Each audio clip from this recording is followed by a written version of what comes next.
that. And welcome to another fantastic episode of Anarchy Among Friends Roundtable Discussion. This is episode 41.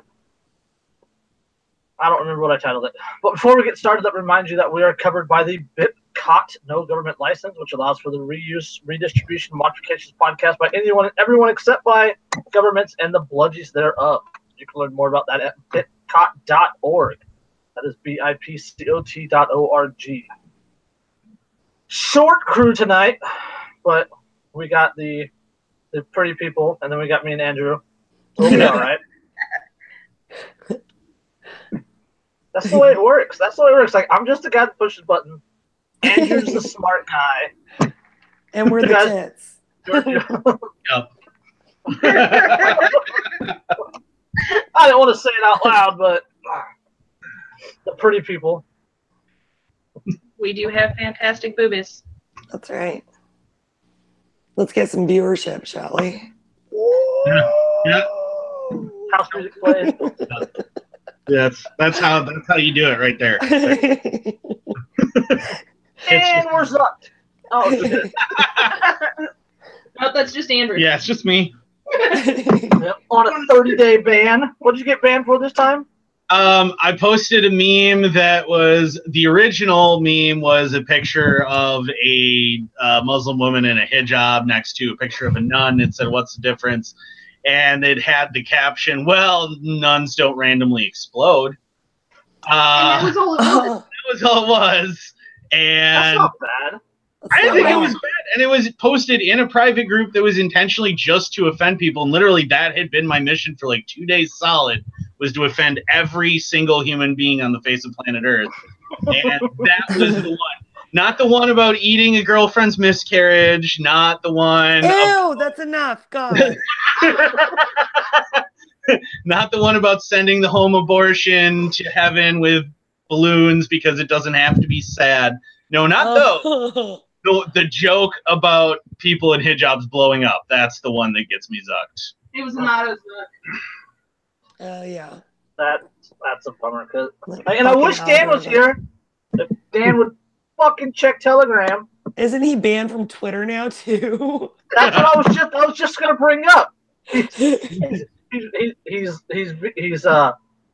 banned from Facebook. They got his IP. He's IP banned from Facebook. Now he's banned on Twitter. So now he's posted on IG and Discord. Jeez. So, and I think he said something about making a Minds account and probably a MeWe account. Yeah, so I have those. I just need to figure out how to log back in. He's just working down the list. So he's gonna go in the Guinness Book of World Records as the only man who was banned permanently from every social media platform of the 21st century. That's gonna be really hard because he'll have to get back on MySpace and then somehow get banned from MySpace. Yeah, that, but also, how do you get banned from Tumblr? I've never been on Tumblr, so I don't know. Unless you're really into either feminism or porn or both, there's nothing for you on Tumblr. There's a ban waiting there, though. Feminism, I could totally get banned by feminists. Yeah, Tumblr is where faith in humanity goes to die. Yeah. Yeah, it's kind of the 4chan of true social media. Really. I totally have a lovely, lovely page. You do. I do. Yeah. I'm not plugging that. Under no circumstances. Oh, I'm not of it any more than I just did. Yeah. So it's too bad. Again, it's too bad Dan's not here because we're talking Ruby Ridge, right? Yeah. That's. This week is the anniversary of it happening. Today would be day 5 of Ruby Ridge.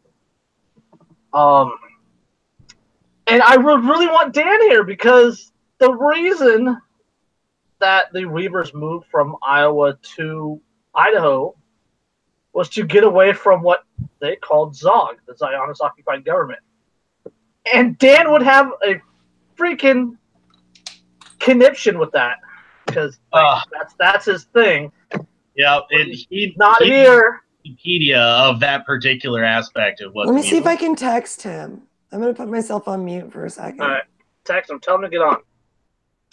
I tagged him in the Telegram, but Nice. I like her little picture. that was the profile picture from her store, Confectioner Punk. I've memed that picture a few times. That's what I do. I meme I do it. I meme everybody. There's been a rash of people being memed by other people lately, and it has been hilarious. And unfortunately, of course, it started right after I got my ban, so I don't get to take part in that at all because I'm on my ban. I feel so bad for you. Yeah. Tiny little violin. Hear it. There you go. There's a good one. That's Derica right there. Danger zone. She made that her new profile pic. I saw that one, which was pretty fantastic. There she is as Vanilla Ice.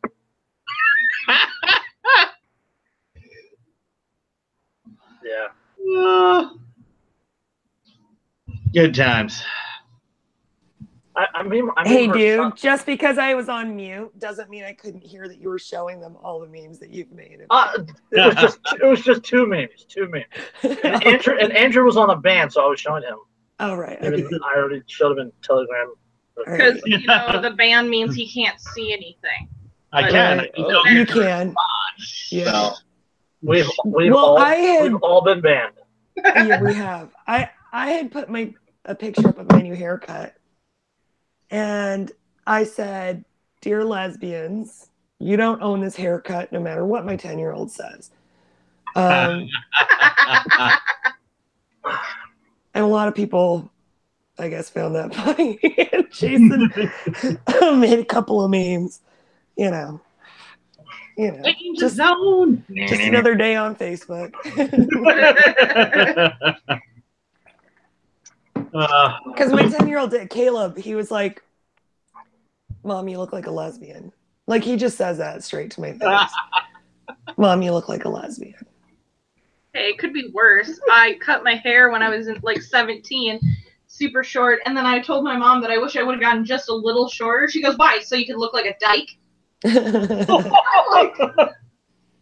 Well, I've had short hair since I was 5 years old. I grew it out like once, I think. Not pretty. I look like a homeless hippopotamus when I have long hair. But so, like when I was a kid, I was on swim team and stuff, so I was real wiry, and so everybody thought I was nice. Like, I used to cry because I'd hold the door for some old person, and they'd be like, "Thank you, young man," and I'd fucking go cry. But I've always had short hair, so I don't want to hear that I fucking look like a lesbian. I'm just like doing different things with my hair, and there's only so much you can do when it's short. So I think my hair is actually longer than yours now. It is. Yeah, your hair is totally longer than mine. Yeah, my hair's like clippered up the back of my head, like it's starting at a 1.5. So it's nice. Short. Yeah. So anyway, if Dan gets here, he gets here. If he doesn't, yeah. Well, I just got a return text, and I guess I don't have the right number for him because the person wrote back, and they were like, "I think you got the wrong dude. I hope the podcast goes well." Whoops. So Dan changed his number, and he didn't fucking tell me. I feel like there's a hint. Yeah, is he trying to say something? I know, right? God damn. What'd I ever do to you, Dan?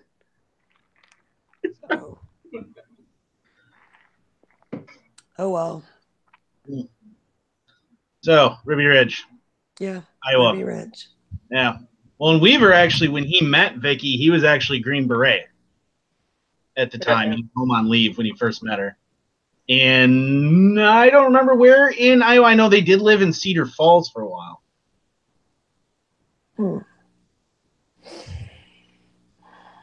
Because I know people who say that they knew them when they lived there. So Iowa. Why was I thinking? Never mind.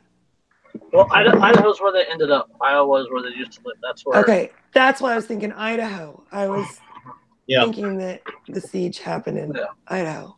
Yep. Yeah. They moved there because they started to get religious increasingly, and then Vicky started having visions. Apparently, I don't know if they're actual like awake visions or like dream visions, but she started seeing like the end of the world and that they needed to go somewhere to hide. Yeah, some Revelations, Book of Revelations type stuff. Okay. They sold everything and packed up and headed west and wound up settling in Naples, Idaho. Outside, just outside Naples. It's Idaho Panhandle, way up there near the border. Up by Sandpoint and north of Sandpoint. Really, that's north. North. They're way up there. Because Sandpoint's a hop, skip, and a jump from Canada. Yeah. So. They ended up with 20 acres on top and down the side of a mountain, and it's just which they only paid $5,000 for. Well, yeah, land can be pretty cheap out there, depending on how far out you're willing to go.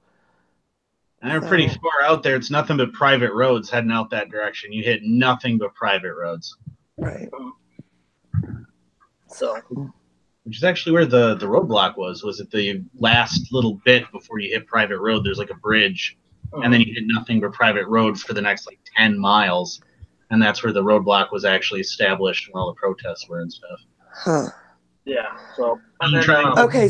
Shoot you. So Vicky was having religious visions, which weird, but it's not a crime, right? So and if people want to move out in the middle of fucking nowhere and just live an off-grid life with their family, that's their fucking business. Yep. So and that's what they did. They wanted to live and be left alone. They lived off the grid. They homeschooled their kids. There was a local church that they attended on occasion, and that's where everything started, was because of the people at the church. Well, and keep in mind, too, they also moved because they wanted to homeschool their kids. And at the time in Iowa, it was illegal to homeschool your children. But in Idaho, it was legal. Yeah. Right. And isn't that the original premise of having a democratic republic, or the Republican style of government where there's all these different states, so that people have options? They don't have to live under... I mean, that's like how it was sold.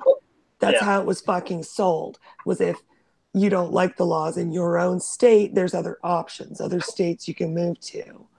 So that's not a fucking crime either. That's really American, actually. No, nothing that they did had a victim. Right. Like there was nobody to stand up and say, "Hey, their actions hurt me." All that they did is they had fears of the government becoming overly tyrannical. Oh my God! Right? There's a heaping, steaming pile of irony. Yeah. They moved off into the woods, and they wanted to be left alone. By definition, you could call them separatist, but no more separatists than I want to live. That's how I would like to live. Primitivists, or hermits, even. I mean, they weren't. They weren't radicalized by any means. Well, and it's not like they were squatting on somebody else's land either. Nope. They had 20 acres that they bought. Yeah. Or technically rented from the government, because Right, you don't own shit. Yeah. Oh.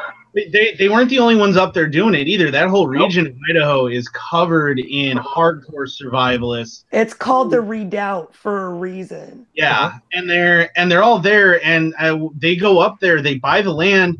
They basically pick up waste scraps of plywood and things from the local lumber yards. There's a lot of them up there to build a cabin, and they just build a cabin. No running water, no electricity. Buy a bunch of chickens and stuff, and like goats and things, and just start raising their own food and living off grid and hurting no one. My personal opinion on it is, I think that the government decided to actually go after them in particular because he was a Green Beret originally. which means how dare you be Turn government your back on us. and then turn your back on us. Exactly. Well, I do believe that they targeted him. They did target him because of his background. Yep. Right. Yeah. Right. And they know that a person, they know what they create. They know what they've created. And when one of those machines that they've created turns its back and they're not 100% solid on the loyalty aspect anymore, they get very fucking nervous about that. Yeah, very fucking nervous. Yeah. Little bit. Yeah. Just like Andrew and the government, loading spyware on their computer without you knowing it. Yeah, and what I find really crazy about it is that it's like government. It's so black and white. It's always the same status mentality. You're with us or you're against us. There's no room in their minds for the concept of neutrals. There's no neutrals in their mind. Right. There's no neutrals in their mind. There's no, maybe this person just wants to be left the fuck alone. Yeah. That doesn't ever occur to them. It's either you're working for us or you're supporting us, or you're working against us and you're a threat. Well, and that's exactly what they've already done to me several times, and that's exactly what they did to Randy, who is one of us, and did exactly what I'm in the process of doing, which is say, no, fuck you. I want nothing to do with you. I don't want your bullshit anymore. I know what you do. I've seen your inner workings, your deep dark secrets, I know, and I want nothing to do with it. I'm done. Well, and the most messed up part about it is it'd be one thing, like, it's still wrong, don't get me wrong, but it would be one thing to keep track of those guys that were that did those things, that know those things. But, for example, with me and Andrew, I barely started talking to Andrew, and they started putting spyware on my computer. Like, we became official, and suddenly things started popping up, things started doing weird things, they started following me. So, I mean, come on, I did nothing, I know nothing, leave me the fuck alone. Yeah, well, I don't do shit, I just talk shit on Facebook all day, because Kevin still does, but we both had TSSCIs, and I guarantee you they're watching everything that comes out of this house. Oh, just like me, you have your own personal agent just to watch you all day, every day. Just in case they're listening, I still want to become friends. Right? Can I offer you a mint? Yeah. Dude, for real, come talk to me. Come talk to me. I'll change your mind. Yeah, and okay, back on subject. They moved up there to get away and to live on their own and to try and live as free as possible without government influence and all this stuff. And that can be a lonely life. So they did attend a local church, and they did attend some local events that just happened to have been attended by people in the white separatist movement, the neo-Nazis, as the government will call them. And that's kind of what started it. Is Randy saw these people as people and friended a few of them, and he wasn't a separatist himself. He wasn't a supremacist. He wasn't a Nazi or anything like that himself. But he happened to friend some of these people. I mean, they're neighbors, right? I mean, they're his neighbors, but they all live in the same area. You got to talk to your neighbors. I mean, and keep you especially got to talk to your neighbors in that situation where they live. Yep, right. Exactly. That's right. Because there's nobody else around for hundreds of miles. Yeah. You only have each other to rely on. Yeah. If you need help, ambulance. You're not calling the fire department. You're calling your neighbors and saying, "Dude, I need you up here now." Right.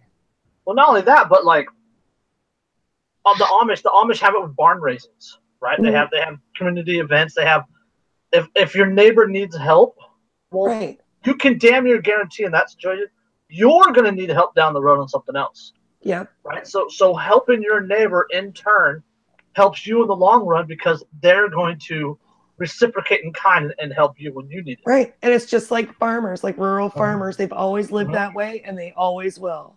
Yep. Right. Well, and keep in mind, because Weaver believed in the Zog, the Zionist organized Zionist occupied government, yeah. Occupied government, whatever. Because of that, some of what he was saying sounded somewhat like what some of the white separatists were saying. So, of course, they're going to gravitate towards him and say, oh, hey, it sounds like you might be thinking the same way. And then when he wasn't, they're like, oh, well, why don't you come to a meeting that we're going to have here and come see what we have to say? He'd never been to one before, ever. He'd had nothing to do with it. Right. Ever. And then he goes to one meeting, which just so happens to also be the entire world conference of white supremacists. But it's his one and only meeting. But wasn't that invite from undercover ATF agent anyways? It was actually the invite itself came from someone who is a target of that undercover agent. Oh. Yes. The undercover agent, by the way, was Kenneth Fadley, Fadley. Didn't he go by some like Italian thing, like something RV? Rico. That was the name, yeah. But yep, Rico Valiente is what he went by, and so this Rico Valiente approaches him at the meeting, and chit chat, right? You know, they have a few beers and they meet and they talk and they have a little fun, and after that they hang out a few times and they become friends, and then the undercover agent, which for some reason they don't call them entrapment, asked Randy to sell him 2 sawed-off shotguns. Right, and legal limit for a shotgun is what, Andrew, for the barrel length? 16.5 inches. In Idaho. That's federal. That's federal. Okay. That's federal. NFA. Okay. So, which is completely legal, right? I mean, if you have a 28-inch duck gun, you cut it down to 16 and a half. That's illegal, right? That's completely legal. The ATF said that Randy cut them a 1/4 inch too short. And keep in mind, regardless of whether he did or didn't, even if he had cut them 4 inches too short, all he actually needed to do was pay a $200 tax stamp and wait a few months, and it was suddenly legal again. Right. Yeah. Again, no victim. Right. Right. Yeah. There's no victim to his quote unquote crime. There's nobody hurt by what he did. Pointing out the barrels cut 1/4 of an inch below the legal length. That's according to the ATF. Prior to the sting operation, Weaver had no criminal record. The agents had noticed Weaver and family members of his family attending, blah, blah, blah, blah. According to Weaver, the BATF, the Bureau of Alcohol, Tobacco, and Firearms, had threatened him, saying that unless he promised to infiltrate the Aryan Nation and turn informer, they would prosecute. He refused. Well, that's jumping ahead just a little bit as far as what exactly happened. So, and it's an important point that I want to bring up, because the whole reason he got approached was because the Rico Valiente gets outed to him as an ATF agent by an FBI informant. Oh my God. So I just want to point out that the FBI, who is going to kind of come back in this whole situation a little bit later, he outs this guy as also an informant to Randy. And so Randy ends the friendship, outs him to the Aryan Brotherhood and a bunch of other people this guy is trying to infiltrate, posing as a biker. So now the ATF has lost their source. So they think, well, this guy's got an exemplary military record. He was a Green Beret. He's friends with all these people. And we have him dead to rights on audio tape agreeing to cut these guns down. He's got to play ball. Right. Yeah. They wanted him to, in exchange, like the way it happened is Randy was driving down the hill, to the road, and he was going to go do something. And there's somebody pulled over on the side of the road with the hood up. Being a good neighbor, Randy pulls up and says, "Hey, you need help, blah, blah, blah, blah." And it's the ATF. And they're like, "Oh, well, you cut down these barrels to an illegal length, blah, blah, blah, blah, turn informant, or we're going to press charges." And he said no. So they filed charges in December 1990. Right? This is more than a year and a half before before the siege in 1992. So there was an initial court date set, and then it was changed. And then a probation officer sent a letter to Weaver with yet a different date. Yep, it got changed from the 19th to the 20th, and then that was only sent to his attorney. That wasn't even sent to him. That initial notification, and then the PO sent a letter saying it was like March 20th, I think. Yeah, something like that. And then when Randy didn't show up, that's when they decided to press charges.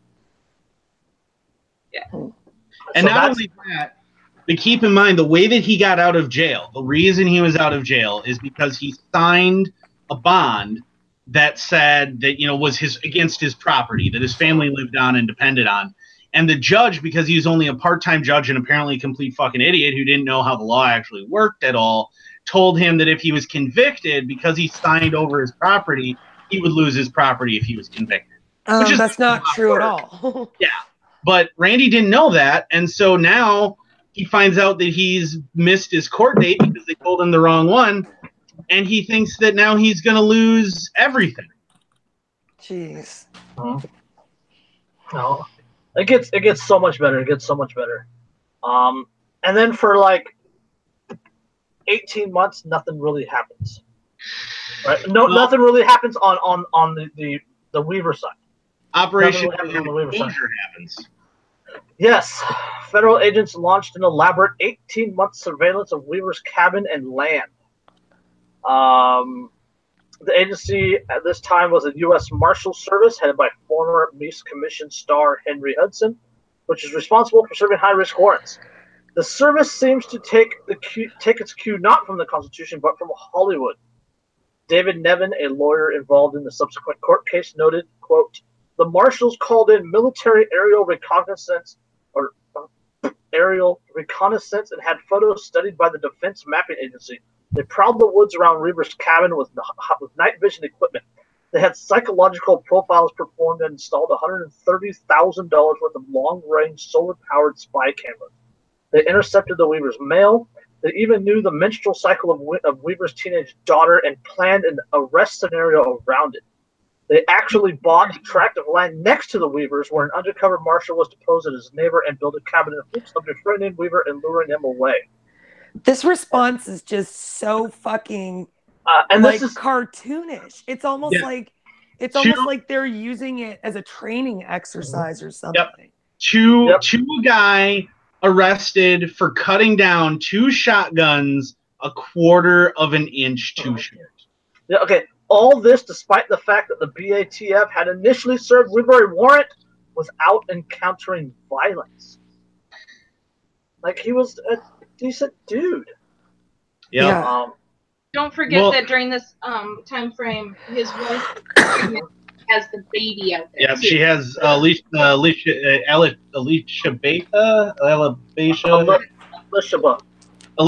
That's how you pronounce it. Okay.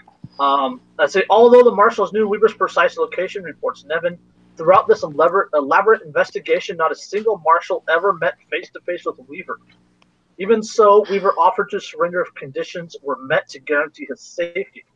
The marshals drafted a letter of acceptance, but the U.S. Attorney for Idaho abruptly ordered the negotiations to cease. Why? Did he ever give any justification for that? No. For any of this. Again, this is why my thought process behind the Green Beret comes in. Yeah. The Green Beret. Who knows what he's going to tell? Yeah, he's a Green Beret. He's out in the middle of nowhere. He can't be trusted. You don't know what he's going to do. Or they also said he had an arsenal of weapons. Yeah, which he had like 6 deer rifles and a couple shotguns. He had, if you look at the photo afterwards, the one questionable weapon that he's got one. And if I am identifying correctly, and I'm pretty sure I am, the one gun that he has, it looks like, that's at the very far end of that photo, I think, is actually a Cobra. Right at the top there. There's the arsenal. Yeah. But that one that's at the very top, I think, is actually like a Cobra shotgun, which is arguably the single worst shotgun ever built in the history of planet Earth. It's a slam fire forward gun, single shot. It basically has no sights. It only fires about 3/4 of the time. It's one of the worst things you can imagine. It is literally, I would be more frightened by a Ruger 1022 than that. The third one down is a Ruger 1022. Yeah, that scares me more because it's more likely to actually go off. Yeah, there's a double barrel. There's a double barrel coach gun. There's another breech loading shotgun. I see 1, 2, 3 bolt action, and then it looks like a lever action.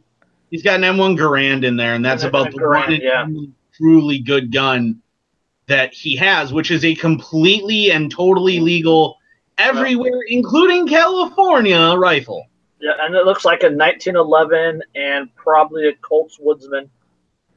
See, to me, that sounds like a hunting and home security collection.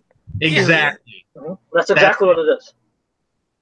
Yeah. That's it. Well, and keep in mind, during the course of their investigation, so one of the big things, that psychological profile I want to touch on to really drive home how nuts this really got. The psychological profile, which misidentified them all as the Randalls, I think because he's Randall Weaver and idiot. But the psychological profile says that he's possibly prone to violence, that he's likely to exhibit white supremacist, neo-Nazi views, that he's likely to be armed at all times. It says that the entire family is going to be willing to die because of their apocalypse. Oh, yeah. Just totally made them into monsters. Absolutely made them into monsters. That psychological profile, which was proven to be incredibly flawed, drives everything that happens going forward. Everything that happens is based on a flawed psychological profile that basically says they're insane monsters who are going to kill and destroy everything and would rather die than surrender. Well, absolutely. I mean, look at how much, going back to how much they spent. $130,000. This is 1992. $130,000 worth of long-range solar-powered spy cameras. They bought the plot next to the Weavers and built a cabin and paid the agent to stay there in hopes of friending the family. They had a let's see, the marshal called it military aerial reconnaissance and had photos studied by Defense Mapping Agency. And again, this is Randy Weaver, his wife Vicky. They're at the time when this starts, they're 2 little girls.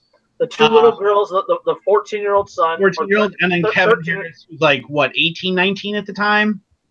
25. 25. Okay, he's a lot older than I thought. Yeah, that's right. When they took him in, he was a lot younger.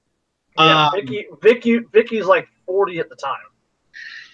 And 40, 42, something like that. 2 sawed-off shotguns that are 1/4 inch shorter than legal, and that's it. And they decided it was okay to track their literally every movement. Yeah, every movement, every process of the family, everything is being tracked at all times. And 1/4 inch, that's ridiculous. Like, you make a mark, right? And then if you put the hacksaw on the wrong side of that mark. Yeah. Literally the thickness of a Sharpie, like right. My highlighter here. That's like 1/4 inch, one side or the other. And what I've been told too is that on delivery, and I've heard conflicting reports, but on delivery of the weapons to the agent, that the barrels may or may not have been attached to the firearms, and if they're not attached to the firearms, they're not illegal either. They're not illegal. No. They're just barrels sitting there. Right. No. Jesus.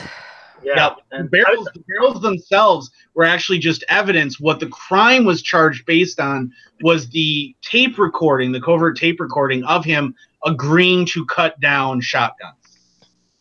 Yep. But that's not illegal. No, it's not. But because they were 1/4 inch under, they had the barrels, and he agreed that they were going to be put on guns eventually. That's where they're getting their charge from. It would have been dubious for conviction at best. Jesus. But he didn't know that. And see, that's the thing is that they count on ignorance, and they count on people being too poor to hire bulldog attorneys that are expensive, and they count on people not knowing the law, and they count on intimidation. Well, and he didn't have a phone. Remember, he didn't even have a phone, so his own attorney was having trouble getting in contact with him. Right, and it's not like it is today and for the any and the millennials. marshals, and the marshals were catching their mail. Right. Yeah.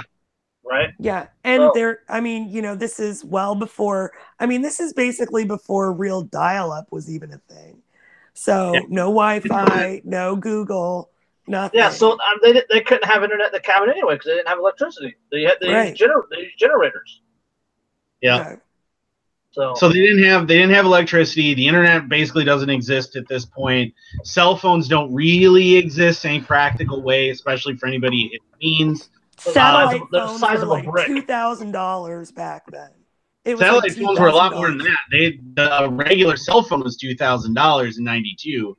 A satellite phone would have run you $10,000 to $15,000. Plus, you would have been paying $2,000 to $3,000 a month for like 50 minutes. Right. So that's not going to happen for a dude living in a scrap plywood cabin on a mountain in Idaho. He doesn't have any way to be contacted. So he's cut off. He has no way to get new information, and he has no way to contact people that could help him out. Nope. Really. Right. So during these 18 months, he basically had settled in when he learned that he missed his court date. He basically had settled in and said, hopefully, if we can wait them out long enough, somebody will find out and come to help us. Right. That was their plan. Yeah. So, yes, fast forward to August 21st, 1992. This is the day that Sammy was murdered. 6 U.S. Marshals outfitted in full camouflage and painted faces entered the Weavers' property. They carried automatic weapons. They had been told to avoid conflict with the Weavers, but had visited a shooting range the night before to sight their weapons. The group's leader was familiar with the terrain. It was Deputy Marshal Arthur Roderick's 24th visit to the cabin. 24th visit to the cabin. Jesus. One of the Weavers' they were near the cabin, and they wanted to test the responses of the dogs. So they were throwing rocks and pebbles into the bushes, testing the dogs. So the dogs take off, or the family dog Striker take off, and ran barking down the trail. As dogs will do. Yeah. Weaver's 14-year-old Sammy and Kevin Harris, 25-year-old family friend who lived with Weavers in the cabin, grabbed their rifles and followed suit in hopes of catching a deer, getting a deer, or getting some game. Well, what Randy said in an interview in like 2000 at the property is he said when they came out, he thought because of the way the dog was losing its mind and running that it was probably a mountain lion. And maybe a bear. So they grabbed their weapons and split up.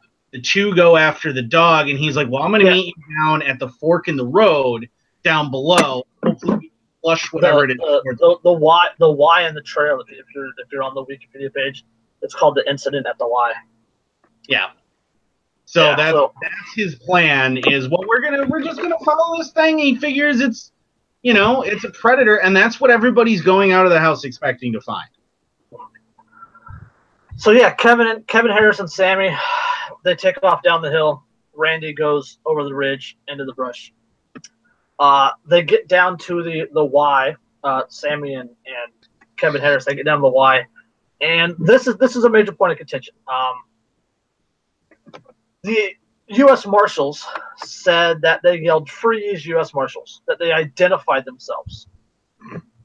Kevin Harris said they did not identify themselves, and when they came around the corner, they saw 6 guys in camo, painted faces with fully automatic weapons, standing over their dead dog. Well, yeah, they'd heard the gunshot, and actually Randy Weaver had heard it down at the road as well. Was this before or after the Marshal confronted Weaver? Is this just before he confronts him? Yeah, before. This is before.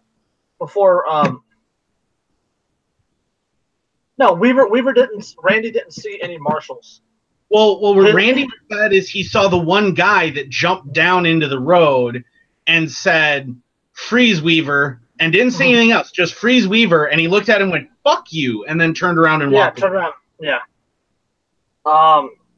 Yeah, that was some point during the exchange, Deputy Marshal William Deegan stood up and yelled, "Freeze!" Harris fired, killing the marshal.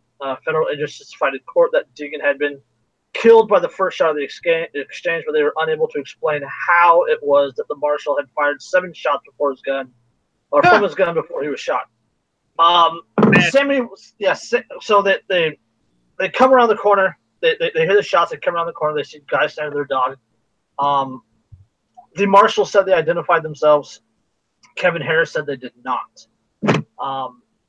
Sammy Weaver yelled, according to Kevin Harris, "You killed my dog," and took a shot, and then turned around and started running back up the trail, and then was zipped in the back by a fully automatic weapon, almost severing his arm. That's what killed him. It hit him once in the elbow, almost took his arm off, and then once in the back as well. That's what killed him. Kevin Harris fired a shot, killing US Marshal Deegan. And then the marshal scattered into the woods. Kevin Harris ran back up the hill, telling Randy, they shot Sammy. They shot Sammy. Randy ends up coming back down the trail, picks up his dead son. That's where he encounters the other marshal. He says, "Freeze," and Randy essentially says, "No," and picks up his son and goes back up the trail.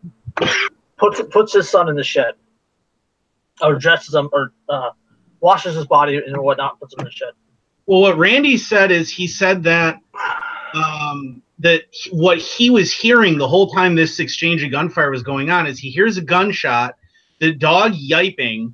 Then a little bit later he hears a bunch more gunfire, and then it's kind of quiet, and then he hears a bunch more gunfire, and he starts yelling after he encounters the marshal. He starts yelling to Sam and Kevin, Get back to the cabin, boys. It's an ambush. It's an ambush. Get back to the cabin." He hears Sammy yell, "I'm coming, Dad."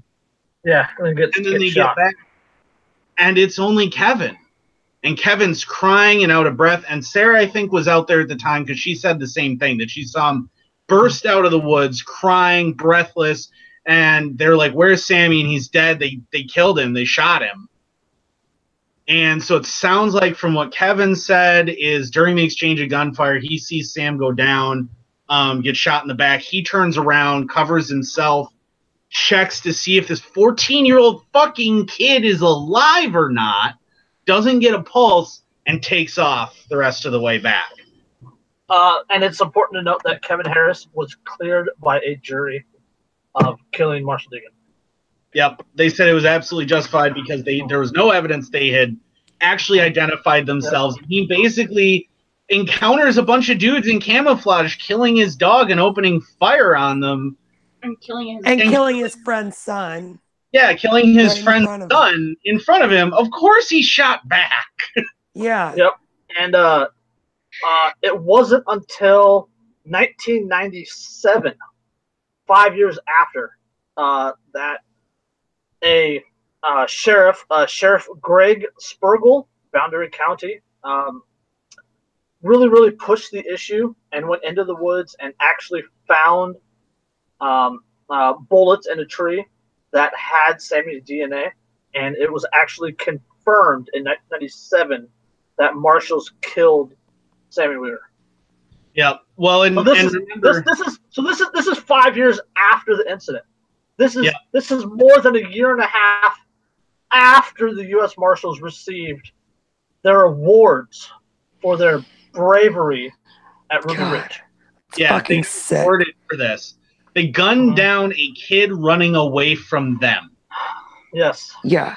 And keep in mind too now, so once this happens and they get back to the house, the sheriff is down at the road and he gets a call over the radio, a panic call. "I have 1 officer dead. I have 2 more pinned down." Now keep in mind there is no actual gunfire happening as this radio call happens. "I have 2 more pinned down. We need help right now." Yep. And that was kind of late in the day, and we'll get to the ROEs in a minute, but the next morning, which was August 22nd, that was Ruby Ridge Day 2. That morning, by sunbreak that morning, there was 100 federal agents on the ground. By the end of that day, there was 400 federal agents on the ground, including some members of the National Guard. Oh, have you? For how many people again? There's like 6 Mhm. people. Yeah. You have six people, and 3 of them are minors. Yeah. Yeah, and you have to see footage of that to truly wrap your head around the insane response. Now, part of that is because federal operations state that once a US Marshal is injured or killed in an investigation, it's automatically got to be handed off to the FBI. They have to take over. So the FBI shows up, but when they show up, they show up with doesn't go home. Well, the ATF doesn't go home. They call in the National Guard. And over the course of this buildup, they had to widen the road and strengthen the bridge for the amount of vehicles pouring in, including an armored personnel carrier and 6 UE helicopters with chain guns on the doors. They brought in supplies and rented U-Haul trucks. Yes, there's a famous picture with until the bridge was wide enough. Fuck. They actually one of the agents who was there, at the bottom there, and then there's 6-ton trucks up there, and then you have. I mean, keep in mind they actually said, one of the federal agents said that by the time he got there late in the day on day 2 of the siege, the 22nd, there were people jogging. They had breakfast tents set up. He said there were showers. They had everything. He laughs and says we had everything but a movie theater. Oh my God. Within 24 hours. Yeah. They were ready for this sort of. They were ready for this to happen. They're chomping at the bit. They've been doing all this training, getting ready, buying equipment. They had a horseshoe pit. Yeah, they had a horseshoe game pit set up. God. Yeah.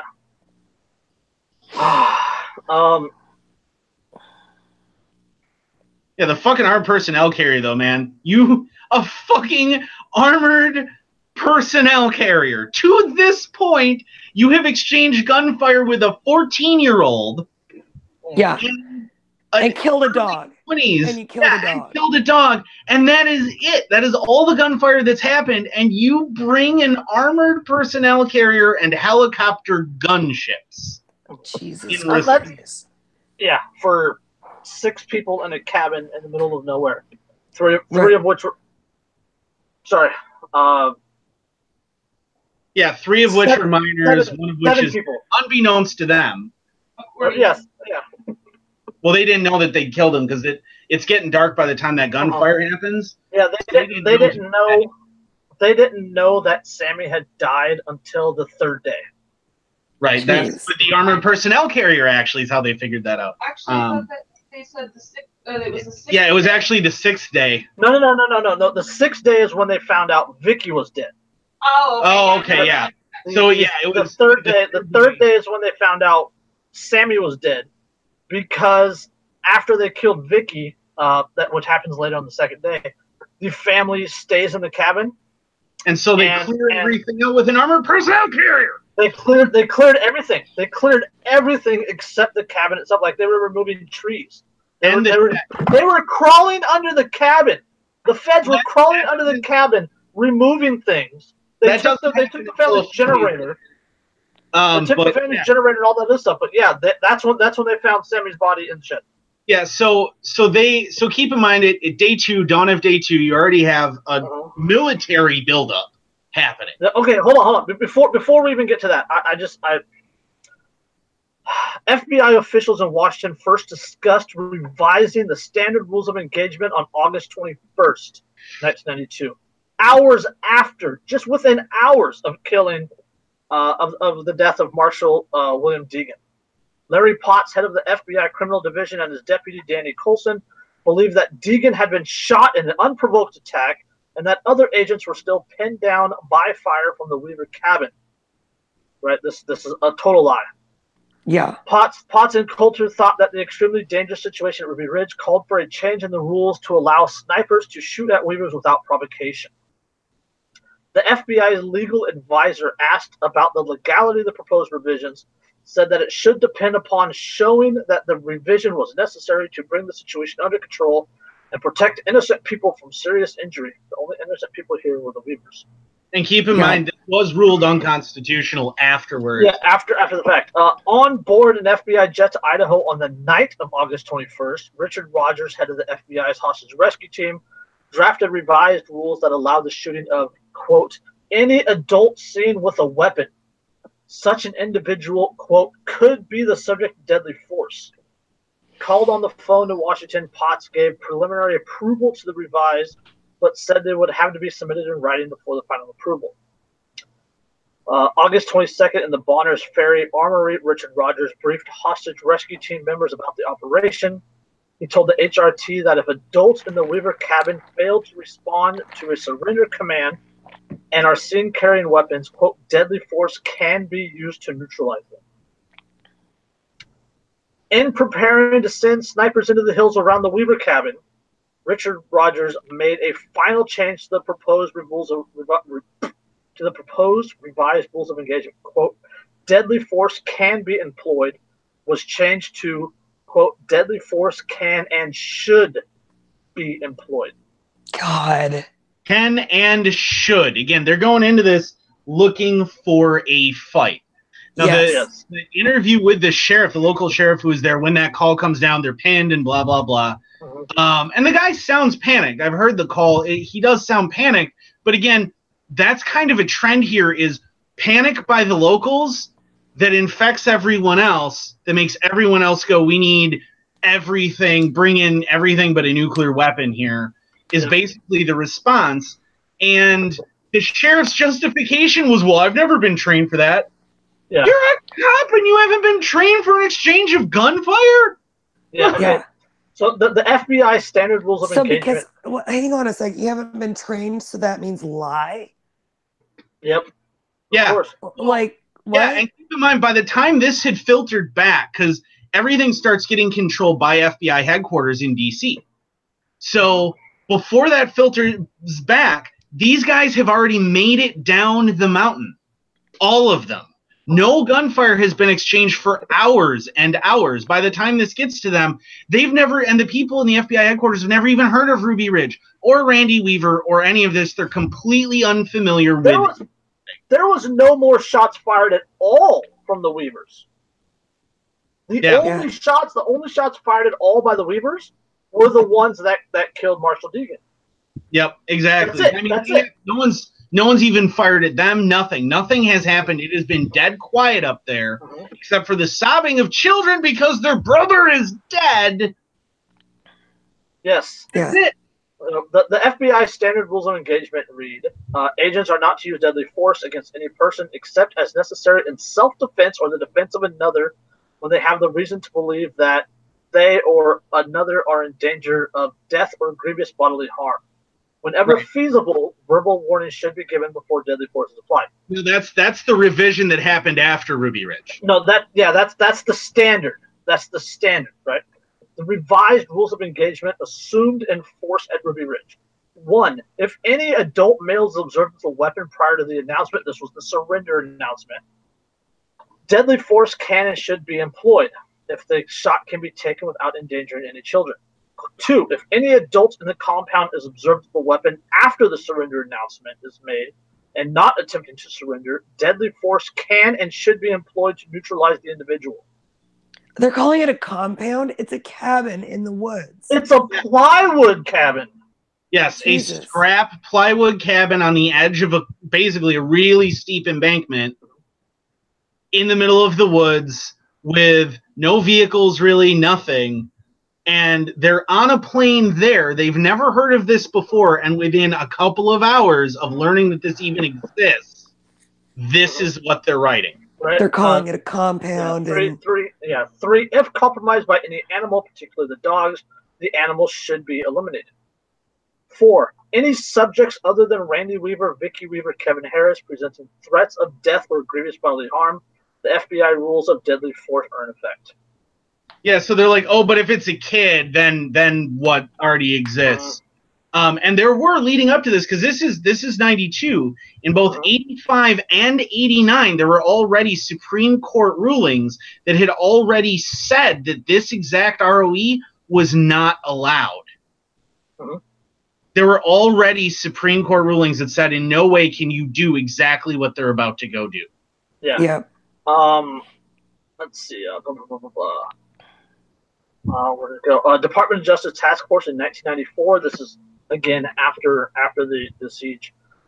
Reached the following conclusion about the revised rules of engagement. Quote, our review found numerous problems with the conduct of the FBI at Ruby Ridge.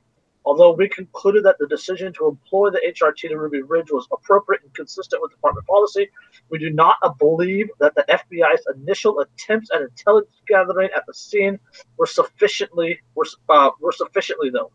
We also found serious problems with the terms of the rules of engagement enforced at Ruby Ridge. Certain portions of these rules not only depart from the FBI standard deadly force policy, but also contravene the Constitution of the United States. In addition, we found these rules to be imprecise and believe that they may have created an atmosphere that encouraged the use of deadly force, thereby having the effect of contributing to unintentional death. May have? You think? Yeah, maybe. You fucking think? Well, and then this is like on the documentary we just got done watching before the podcast. The head hostage situation guy. Yeah, the head. So this guy he comes in. It is his job, and he said what 21 years? Yeah. 21 years. He's been there. It's his job to de-escalate situations, to negotiate, to go, hey, look, let's just, reach peaceful conclusion, everything like that. It's his job. Go ahead, sorry. So basically, he gives recommendations to the lead officer, and they come from two different places. So, like, he's getting him, and then there's another set of... the tactical commander on scene. Yep. So they both give recommendations to the head guy down at the base. Well, he's like, hey, we need to send somebody up there to talk to them. And instead, what they end up doing is calling up there and basically saying, hey, if you don't surrender right this minute, we're going to go ahead and push your house right off the mountain. Yep. We're gonna take our APC and we're going to shove your house off the edge of the mountain. We're going to kill you all. We're going to burn everything to the ground if you don't surrender right now. And the hostage negotiators said he literally just stared at him slack-jawed and said, words are bullets. You've sent those and now we can't take them back. Yep. This is the FBI at this point in time. I mean, this is during the initial rise of the quote militia movement, and Idaho was a hotbed, an absolute hotbed, and still is to a degree the hotbed of the modern militia movement. So the FBI in this area was very, very, very heavy-handed, very heavy-handed. They were fucking scared, is what they were. They were fucking terrified. Because they're currently facing somebody that they knows tactics, knows combat, knows setting up defensive perimeters, everything else. Randy Weaver was an engineer. I mean, like, he wasn't like Rambo. No, but he was a Green Beret. Which he was a Green Beret. Yes, he was a Green Beret. But, I mean, he wasn't, you know what I'm talking about. But what I'm saying is they're facing a guy who, regardless of what his actual mindset is or anything else, they're looking at it and going, well, this guy's a hardcore survivalist and he knows guns and he knows tactics and everything else, and so he's obviously scary. Right. And not just a dude who wanted to be left the fuck alone. Well, I mean, in general, too, the general climate of the federal agencies in and around the Redoubt was very fearful because of the rise of this entire militia movement. They were afraid of these people like them in general. There was this irrational fear of, of the hermits and the separatists and the sovereign citizens and, you know, the people who just want to not fucking be involved with government and stuff. So in general, there was a big climate of fear. Well, yeah, and while all this is going on down at the roadblock and down by the base, you have a growing group of neighbors and people who are friends of theirs who are protesting. And they're holding up a bunch of signs. They know gunfire has been exchanged by this point, so they're already, you know, yelling and screaming. There's all the footage of it, of the one guy saying, you know, well, if they drop me by helicopter, I go up there and die with them because this isn't right. You have the one woman yelling and screaming, you know, that, well, we don't even know if any of them are still alive. We don't know how many of them are still alive. You know, you won't let anybody go up there. You won't talk to them. And the whole time, Humvees are going by. 6-ton trucks are going by. The APC threatens to run down protesters at one point if they don't move. Jesus. Yeah, fun stuff. And at one point in time, I don't know if it was day 4. I want to say it was day 4. There's actually an attempt by some of the people. Like there's a car going up a back road or something like that, trying to get to the property in a roundabout way, that had 5 people in it and a bunch of firearms and some food. And then they ended up getting stopped by the FBI or local police, one or the other, and were arrested. Just trying to help their neighbors. Yep, exactly. Because, and as everybody has said in the years since about, you know, in interviews about it, they said, look, everybody helps everybody here. We all know each other. We're not a big community, and we're a community that depends on each other. And the Weavers were always good people. The one woman who worked at, where'd she work? The bar, like the resort or something that was right down the road from them, said that, you know, well, they, you know, their oldest, Sarah, babysits my kids, you know, and she was, you know, and she's like, well, they babysit my kids, and, you know, they're good people and they need help right now because exactly what we've always known was going to happen is happening. Yes. Yeah. Right. I mean, they moved to Idaho because of fear of big government and oppressive, you know, becoming tyrannical. Guess what they got? Yeah. Yep. So, Yeah. all right. How dare you not want to bend your knee to us? Yep. Right. All right. So, day 2, August 22nd. Randy Weaver with his daughters Sarah and Kevin Harris walked from the cabin to the little shack where Sam's body laid. As he lifted the latch on the shack's door, Weaver was shot from behind by FBI sniper Lon Hourichi. Weaver struggled back to the cabin while his wife Vicky stood in the doorway holding 10-month-old infant in her arms and calling for her husband to hurry. I can feel it. I can already feel the anger piling up. Oh yeah. Well, and keep in mind too with this. So leading up to this point, after they carry Sam's body, they've gone down the hill and recovered it. They bring it back. They then wash him and place him in what they call their guest house. It's like one of those prefab sheds you buy at Home Depot. And it's where Kevin Harris slept normally. So it's got a bed in it. It's got a couple other things. But they wash him, and when Randy walks back in, Sarah Weaver recounted that he had so much blood on his clothes from carrying him and then cleaning him that it looked like he had field dressed a deer, but it wasn't deer's blood. She knew it was her brother's. Yeah. Okay. Hourichi testified that after shooting Weaver in the back, he followed Kevin Harris through the telescope sight, leading slightly. He fired as the man rushed through the door of the cabin. According to the New York Times, Hourichi, who claimed he could hit a target at a distance of 200 meters within a quarter of an inch, said he had, quote, decided to neutralize that male and his rifle. Yeah, which is interesting that he made that claim. So first of all, when Randy's opening that shed, he hits him in the right shoulder, passes through his right shoulder into the shed, comes out the shed. Sarah Weaver, by the way, still has that shed on her property in Kalispell, Montana, and you can see the bullet hole where the round continued through a pretty thick piece of lumber. So this guy isn't shooting a Remington 700. This guy is shooting. It's a sniper. He's shooting sniper rounds, and they're big. They're big, and they're not that. But he said he could hit within a quarter of an inch. With a quarter of an inch at 200 yards. And he's already missed. And he misses Randy. He hits Randy off center. He doesn't get a kill shot. And he makes his second shot.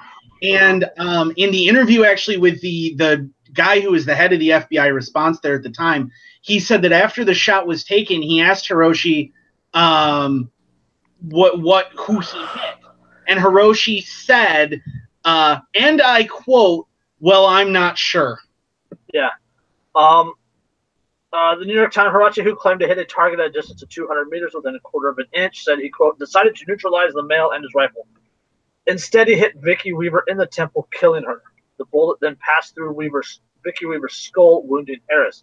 It went into Harris's arm and lodged in his chest.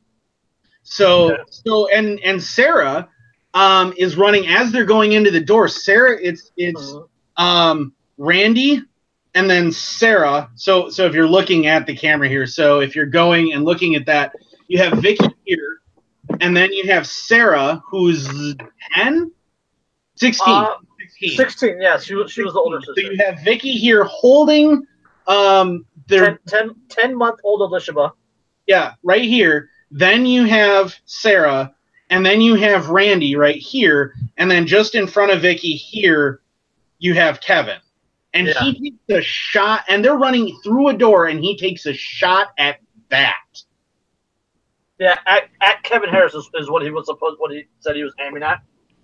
And it goes into Vicky's temple, comes out into the doorway. Yep, it impacts Kevin Harris about in his arm, exits about here, and comes into his chest right about there, and lodges about a half-inch from his heart. Yes.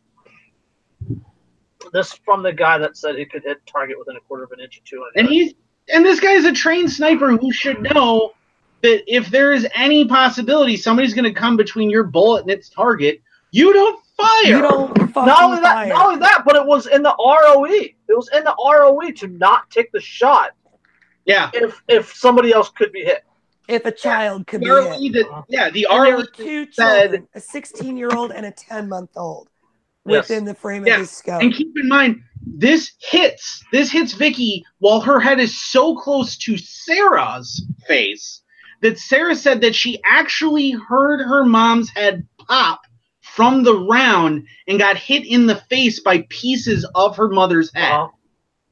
Bro, God. Hold on again. I'm gonna read something. I'm gonna read something in a minute. It'll get worse. All right, this is an excerpt from 2010. The Bonner County Daily Bee did an interview with Sarah Weaver, and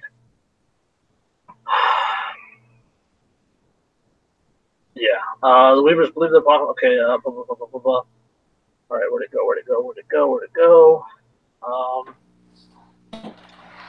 Let's see. 400 officers. Let's see. Okay, quote, this was hell on earth. We were living it. Weaver Battler wrote in the federal siege at Ruby Ridge, the book she co-wrote with her dad in 1988. Quote, I had to crawl through my mom's blood in the pantry to get food. Yeah. Weaver noting that they didn't eat or drink during much at that time. Harris was in so much pain that he begged Weaver to shoot him. He was bald at the time. Her father finally told Harris he wasn't going to shoot him, that if he wanted to be done, he had to do it himself. At some point, federal agents crawled underneath the house. They were beneath us, and we heard noises. People spoke on the bullhorn to her dead mother. Quote, we're having pancakes. Would you like to have pancakes with your children? They asked. They started employing psychological warfare. Yep, and Sarah said that her dad started screaming at the floor, pounding on the floor because they could hear them. Keep in mind, also, Rachel is still in the house. It's not like she doesn't exist. She sees mom get hit, watches it happen, watches her drop, and said catatonic. Yeah, well, she said that she saw the baby hit the ground and just started screaming, "Mom, Mom!" Yeah, Rachel. What happened to the baby? How was Rachel? Rachel was 11 at the time. Alicia was fine. Alicia was fine. Yep. She just kind of bounced on the floor and she was good. Yeah, she wasn't hurt. Sarah and Rachel took care of her during the time. Randy Weaver was still hurt. He was shot. Kevin Harris, as I said, he was hurt. And during this time, they were scared. They were scared of standing up in their own house. They were scared of silhouetting themselves against a window. Yep, they actually closed all of the blinds and tossed blankets over the window openings on the doors, and then proceeded to lie beneath the windows because remember, this is only day 2 of an 11-day siege. 9 days. with the mother's dead body there? Her dead body was in the cabin for 8 days. It was on day 10 when Randy talking to Bo Grits carried her down the mountain. Yeah, Bo Grits carried her down the mountain, and that's when everybody knew that Vicky was dead. So for the next 8 days, they crawled around on the floor through her blood. While she decomposed with her dead body in front of them. Yeah, yes. Keep in mind we're talking about August. Now it's Idaho and it's northern Idaho, but we're still talking about August. We're talking about this time of the year in northern Idaho, and it's just I couldn't even imagine it. I don't want to imagine it. That's I have a vivid imagination. I don't want it. Yeah, that's not something I don't want to contemplate. I know what they went through, but I did see an interview with Sarah, and the interviewer asked her, he's like, I don't want to be morbid, but I mean, her body's still laying where it fell, and after a few days in the heat like that, body's going to start to smell, and she said the whole house smelled like it.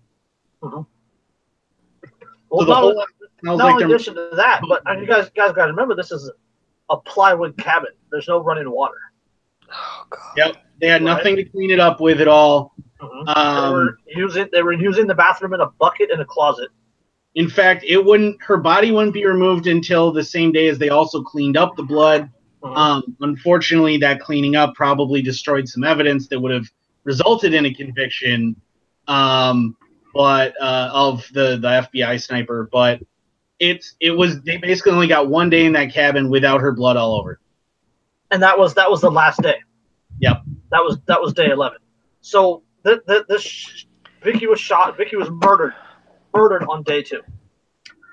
So for when did they give Randy a surrender order? That morning. The morning of the 22nd. The morning of day 2. Okay. That was when they were given the surrender order over the bullhorn. All right. So that evening, that's when Vicky was shot. That evening, and Lon Hourichi, his spotter at Ruby Ridge, went on to, or is still employed by Troy Industries, by the way. And Lon was also at Waco, where if you recall, there were reports of sniper shots taken from the house before the siege. Yep. We know Lon has an itchy trigger finger. Yep. Well, remember, if I remember correctly, his record, he never actually, wasn't he originally trained by the Marine Corps to be a sniper? We don't know. We don't know because of his record's classified. I think I'd heard that somebody that knew him said he'd originally been a sniper in the Marine Corps, and that he'd never actually, during the course of the liberation of Iraq, had never actually gotten to fire a round in combat. Something like that, yeah. So he was fucking itching. So he was itching for a kill. Oh God. Yep. So he. Well, and keep in mind, during all of this, there is another FBI tactical team on scene, who are the guys that are generally, they're the true door kickers for the FBI. And when they were handled the ROEs, they straight up said, under no circumstances are we going to do this. Yeah. Good, like actual kind of good guys, I guess. Well, what they basically says that the one guy who had been their team leader, in an interview with him that I saw, he said he got handed it and he looked at it and went, "Wait, this is for one guy in a simple barricade." Mhm. What? Absolutely not. No, we're not doing. I don't care. And he said he told his guys, "I don't care what they're telling you. Do not take those shots." Yeah. Yeah. So you had some more experienced guys, but the fucking adolescent cowboys here, like career-wise, these adolescent cowboys were the ones calling the shots. Yep, they were the ones that were actually in the shooter positions. Yeah. Because that team, that tactical team, never went up the mountain. It stayed back at the base the whole time. Refused to go up there. Huh. Yeah, and Lon Hourichi was brought up on charges by Bonner County. Involuntary manslaughter. Involuntary manslaughter in 1997. Jesus. How about murder? How about murder? Yeah, the U.S. government appealed on his behalf. The U.S. Ninth Circuit Court of Appeals, this is 2001, the Ninth U.S. Circuit Court of Appeals ruled that Lon Hourichi could face trial for involuntary manslaughter in the death of Vicky Weaver in a 92 standoff. That's not involuntary. Oh my God. You Yeah, squeeze the trigger while the barrel's pointed at someone. That is not involuntary manslaughter. Skidding off the road in your car and fucking killing somebody, that's involuntary manslaughter. Oh, it gets so much worse, though. It gets so much worse. Yeah. Charges against Hourichi have been dismissed twice previously by federal courts on the grounds that a federal agent on duty was immune from criminal prosecution. Bullshit. Now, to be fair, another court did disagree and said that he could still be prosecuted by a state for operating with federal jurisdiction in that state. So he was charged right up until June of 2001. Okay. He was charged by Denise Woodbury. Denise Woodbury was the prosecutor of Bonner County. She literally ran on charging Lon Hourichi. She was very, very bulldog about it, and she pushed and pushed and pushed and pushed and pushed. She lost an election and then was replaced by Britt Benson. 2000. Right? And then Britt Benson, when the U.S. Court of Appeals ruled that Hourichi could face involuntary manslaughter charges, Brent Benson said, quote, "It is unlikely that the state will be able to prove beyond a reasonable doubt that the criminal act set forth. Too much time had passed and a trial was not likely to be scheduled anytime soon."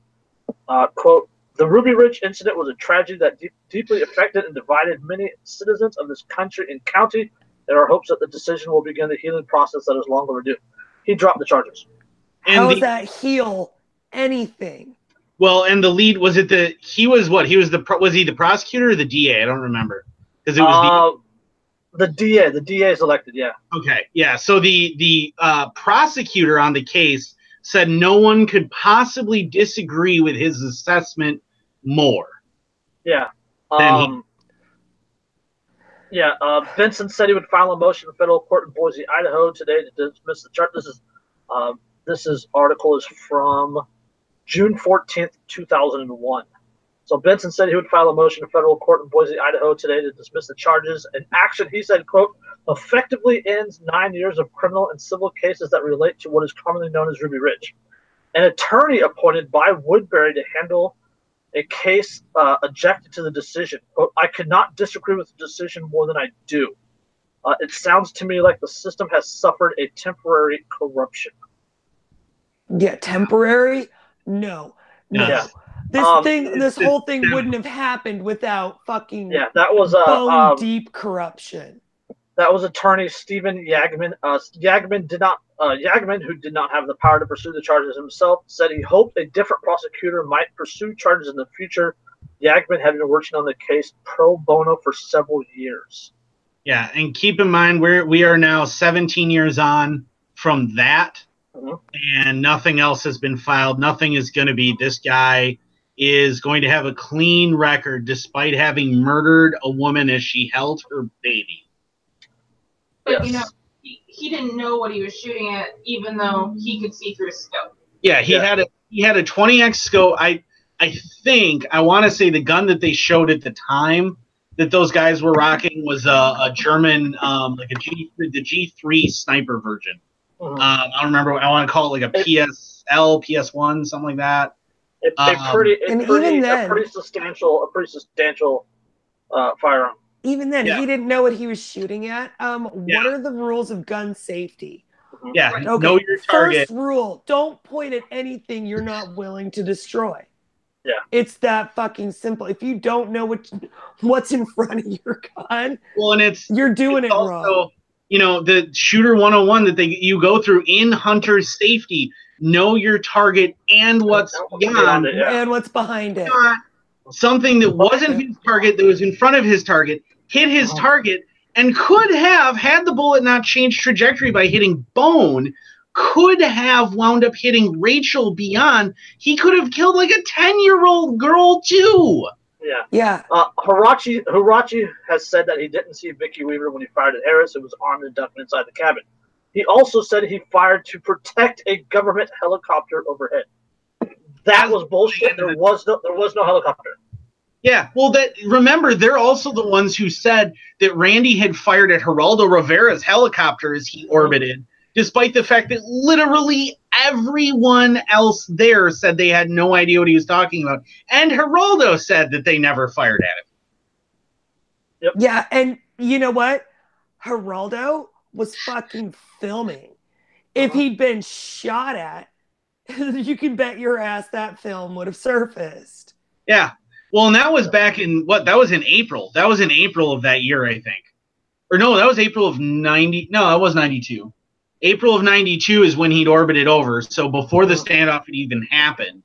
And it wasn't until after the initial confrontation on the 21st of August that all of a sudden that starts getting mentioned. And then it starts happening that is used then ultimately in the case later against Weaver. That's actually used as justification for why they had to shoot at him in the first place. Yeah. Federal Bureau of Investigation director, this is director at the time, Luis Freeh, F-R-E-E-H, justified the FBI shooting of Randy Weaver because Sniper Hourichi saw one of the suspects raise a weapon in the direction of a helicopter carrying other FBI personnel. But other federal officials testified at Weaver's trial that there was no helicopters in the vicinity of the Weaver's cabin at the time of the shooting. Freeh also said that the FBI's next shot, the one that killed Vicky Weaver, was justified and that the killing was accidental. Freeh declared, quote, "The question is whether someone running into a fortified position," again, remember this is a plywood cabin, "the question whether someone running into a fortified position who is going to shoot at you is as much a threat to you as somebody turning in an open space and pointing a gun at you. I don't distinguish between those two." Then you're a fucking idiot and you don't belong in that job. Yeah, you're not a sniper that can be trusted by literally anyone, period, because you're going to just shoot at random people. Yeah, he would have gone along fine in Iraq. No. So yeah, shot Vicky fell into the cabin, dead, obviously, because a bullet passed through her head. The family crawled around in her blood for the next 8 days, shit in a bucket. There was no running water, no power. The FBI had... With a 10-month-old baby to care for. With a 10-month-old baby. A 10-month-old baby, a 10-year-old girl, a 16-year-old girl, Randy Weaver, who has a bullet in his shoulder, or a gunshot in his shoulder, and Kevin Harris, who had a gunshot through his arm and lodged into his chest. Did that kill him? No. Kevin Harris lived. Okay. Barely, but he did. Barely lived. Okay, so for the next 8 days, so the next 8 days, the FBI used psychological warfare. They played music very loud. They used bullhorns to talk to Vicky Weaver. They told her things like, "Hey, Vicky, we're having pancakes. Wouldn't you like to have pancakes with your family?" And all this other stuff. And the family says that they knew she was dead because of Lon's shot. The FBI came in and removed everything from the land. Right. Well, everything from the land. They did it with the armored personnel carrier. So they drove the APC up the hill and then proceeded to simply run over all of the structures and the fencing that was there, and then stopped before they ran over the guest shed that Sam Weaver's body and checked it and discovered that Sam was dead. They made sure that there wasn't anybody in it that they were about to crush. That's when they found the body. According to the director of the whole operation for the FBI, he calls down the guy that jumps out of the APC, calls down and says, the boy is dead. And this is okay. The one thing that I liked about this, or I don't even want to say I like it, the FBI was using standard CB, right? The people at the protest, the people protesting. Yeah, everybody could hear. They had CB in their vehicles. They heard the government say Sammy is dead, and they absolutely fucking lost it. Yep, and so the FBI, well, actually the National Guardsman who's in the National, picks up his body carefully, places it in the back of the APC, and they bring it down the mountain in the back of the APC. Yeah. Additionally, while this is happening, there are National Guardsmen and FBI crawling under the cabin, removing everything under the cabin. They removed the generator and all the supplies that they had under there, and all the scrap material that they had underneath the cabin. The water pump.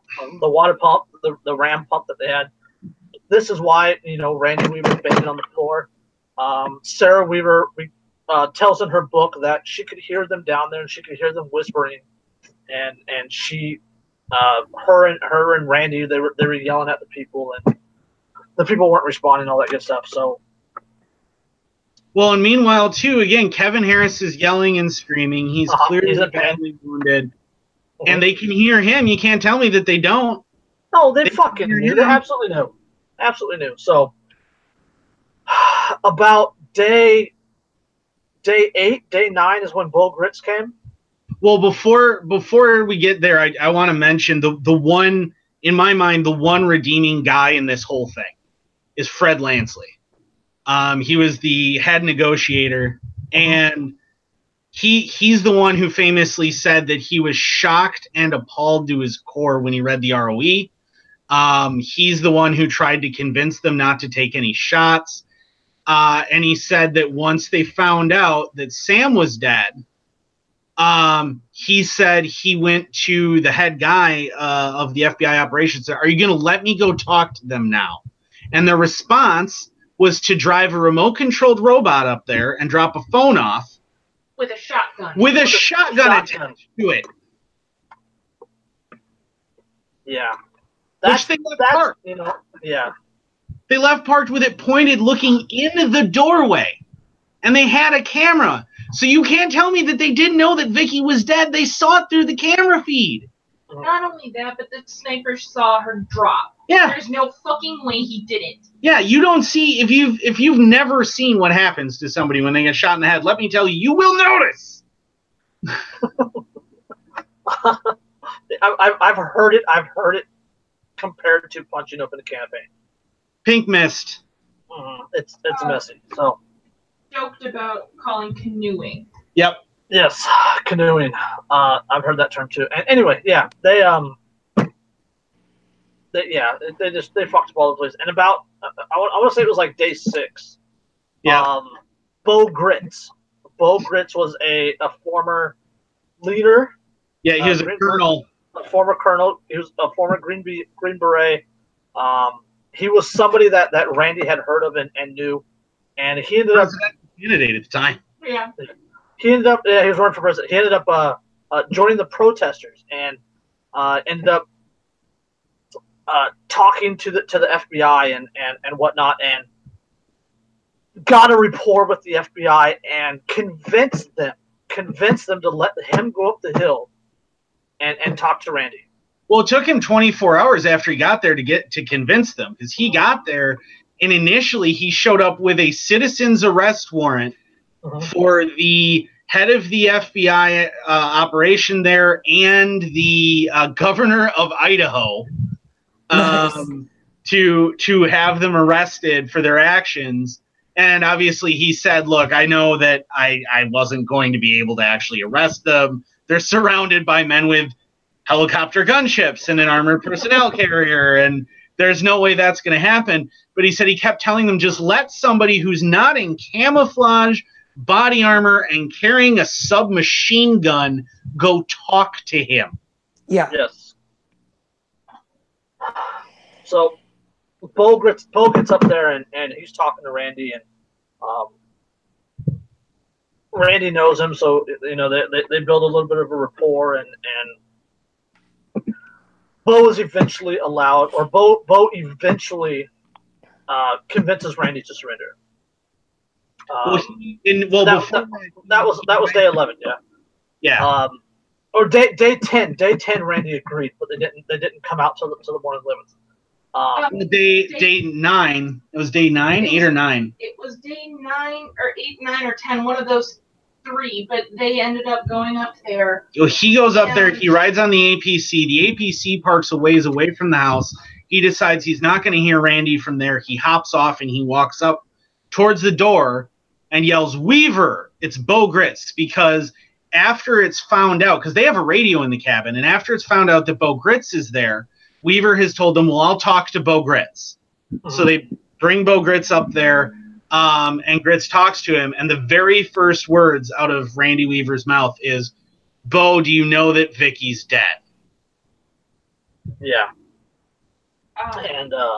And then the next day, I think it was, they actually got a family friend to go I up forget there her name, and helped pick Vicky's body up out of the house, and Bo had to carry her out to her children crying, "Don't let Mama's body touch the ground again." Yeah. So he literally leans down and picks this basically headless woman up off of the ground. She's been decomposing for 6 days, 7 days by this point. Picks her up off of the ground. She's wrapped in a sheet at this point. Picks her up to take her down because he's like, well, let me get her out of here. Just let me get her out of here. And this doesn't really go out over the CB. Yeah. Right? This is kind of an internal thing. They don't really let it go out. And then once they escort her body down the hill, then Bo goes to the protesters, goes to the line, goes to where all the cameras are, and says it for the first time. That we lost Vicky. And again, everybody goes freaking bonker. I'm getting chills. Yeah. The family friend man. Yeah. That they give her water and something to clean with. Well, first she goes up with Bo. So the family friend, who's the one that Sarah had actually been babysitting the kids of prior. She's the first person allowed back in the cabin since a few days prior when she had been there to see Vicky. And she gets brought up there, and she said that, she's told what's going on. Bo explains to her why they want her up there. And she looks at the FBI agents as all the protesters are losing their minds about the fact that Vicky's dead, and says, "You will give me something to clean with." And so they send her up there with, she said, 10 gallons of water, a bunch of paper towels and towels.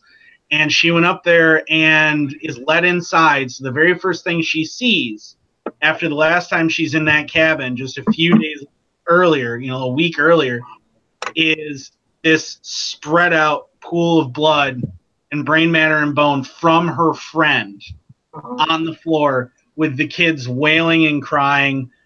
Kevin Harris laying there bleeding and getting a massive infection and a bullet wound. Mind you, at this point, also those kids, all of those kids are covered in blood because they've had to crawl through the blood. Yeah, so the 2 girls are just coated in blood. The two girls and then Elishaba, yeah. Yeah, and well, Elishaba's covered in it because she was directly underneath the path of the bullet as it exited her skull. Yeah. And again, remember this is an off-grid cabin. Yeah, no water. They had like a hand pump, a ram pump, but the agents took it, so they didn't have anything to wash with. Yep, and so she brings the water up, she cleans, and she proceeds to scrub the floor clean with this 10 gallons of water to clean it up. And of course, the Lansley then tells her, well, you realize that you probably destroyed evidence that would look bad for us. Because remember, Lansley works for the FBI. And he says, well, you realize you probably destroyed evidence that will look bad for us. Because he's been protesting this whole time. And she said, yeah, but it had to be done. Because they're still in there. And they're still in there for 3 more days after that. 3 more days after that. And the night of the 10th, the night of the 10th night, Bo convinces Randy to give up, to surrender.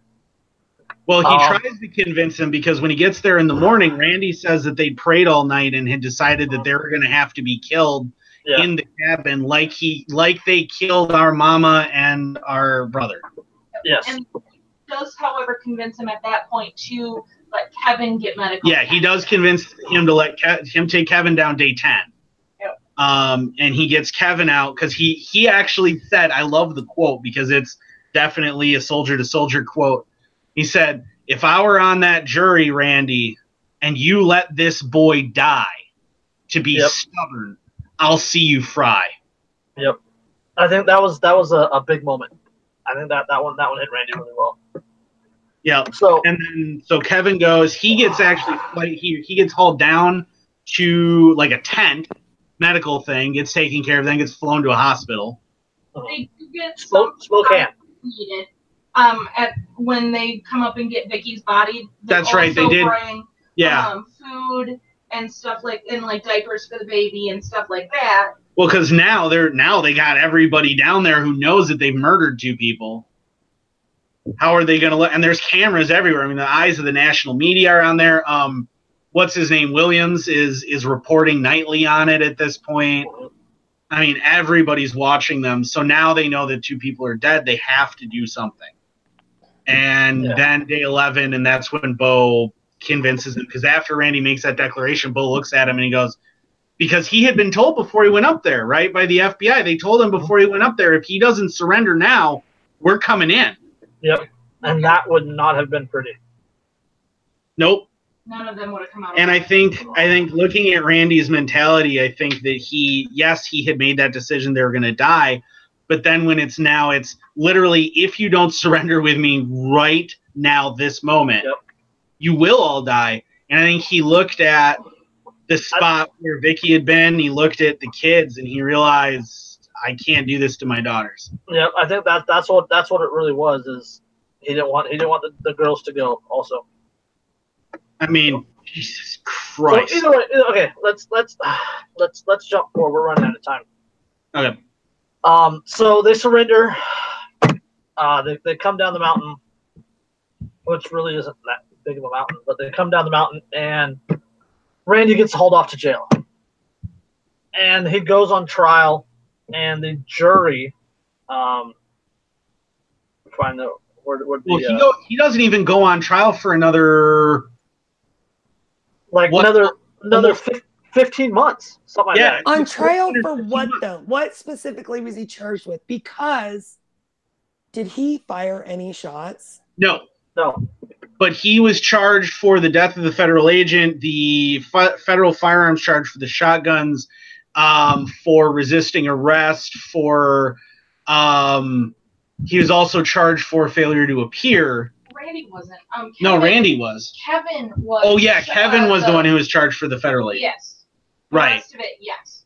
But Kevin was cleared of all charges after it went to trial.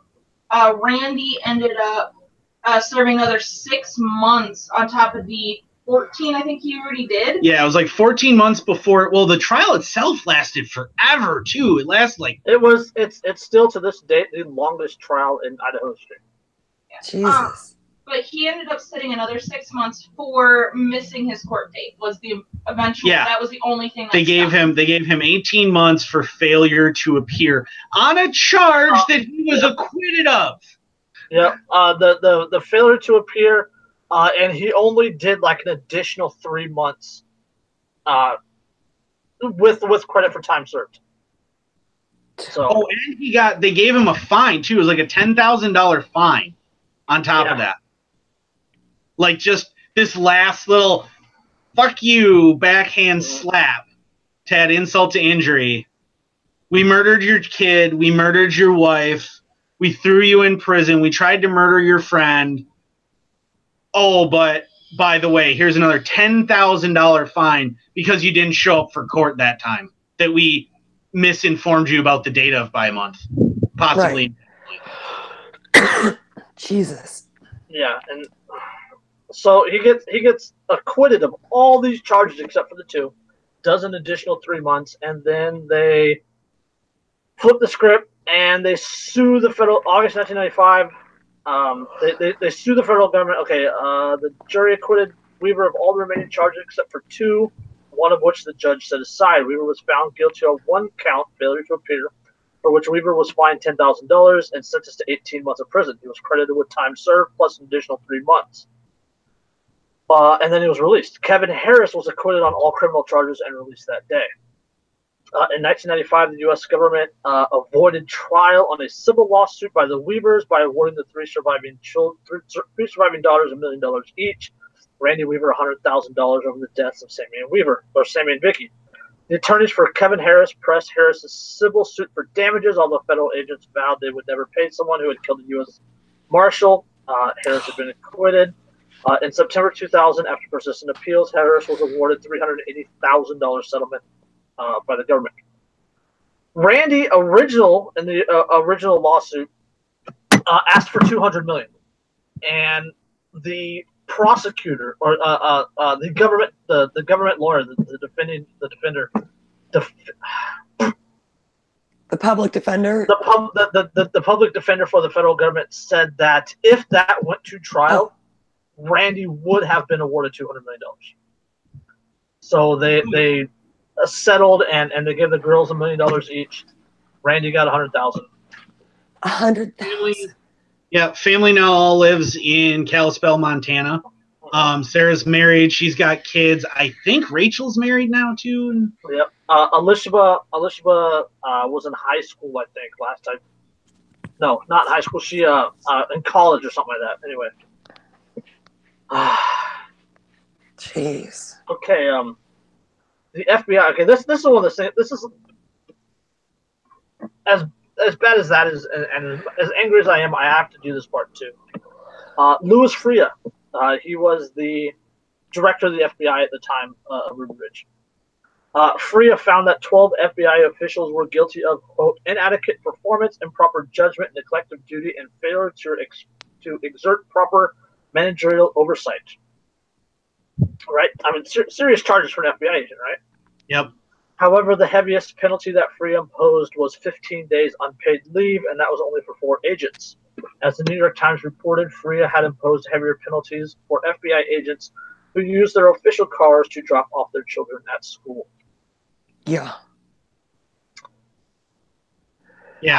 One of the most the company vehicle is more offensive to him than murdering a woman holding her baby. And and a 14-year-old boy. Yep. Who was running away from them. Yes, who's running away and had only taken a shot because they killed his dog. Right. And probably pointed their weapons at him next. Right. Yeah, one of the most disturbing aspects of Freya's actions had been his treatment of Larry Potts, Freya's pick as acting deputy FBI director. Potts was the senior agent in charge of the Idaho operations and defended the shoot-to-kill orders. Despite the finding of a Justice Department confidential report that the orders had violated constitutional rights, Freya recommended that Potts face only a penalty of a letter of censure. This is the same penalty Frio received when he lost an FBI cellular telephone. Yeah. So, I mean, literally no one suffered any actual real consequences for any of it. No one, except for the Weavers and Kevin Who did Harris, nothing wrong. Who did nothing wrong and had hurt literally. I mean, if you go back to the 21st, they had actually hurt or even threatened harm to literally not a soul. Nobody. Nope. Okay, on March 1st, 1996, the U.S. Marshal Service gave its highest award of valor to 5 U.S. Marshals involved in the 1992 Ruby Ridge, Idaho shootout, including the Marshal who shot at 14-year-old boy in the back and killed him, and another Marshal who started the firefight by shooting the boy's dog without provocation. God, that's fucking infuriating. The Valor Award announcement symbolizes federal law enforcement's contempt for court verdicts, the Congress, and the American people. The Marshals Service receives the award, according to the U.S. Marshals Director Eduardo Gonzalez, for, quote, their exceptional courage, their sound judgment in the face of attack, and the high degree of professional competency during this incident. In the face of attack. When gunfire broke out at Ruby Ridge on the summer day, every member of the team came under fire at the same point. Gonzalez labeled the men heroes. Every member of the team, there were 5 of them, and there were 2 people. With probably shotguns that were pump action. Right. Or even breech loaders. Yeah, with manually operated weapons. 2 guys opened fire on all 6 members of a team.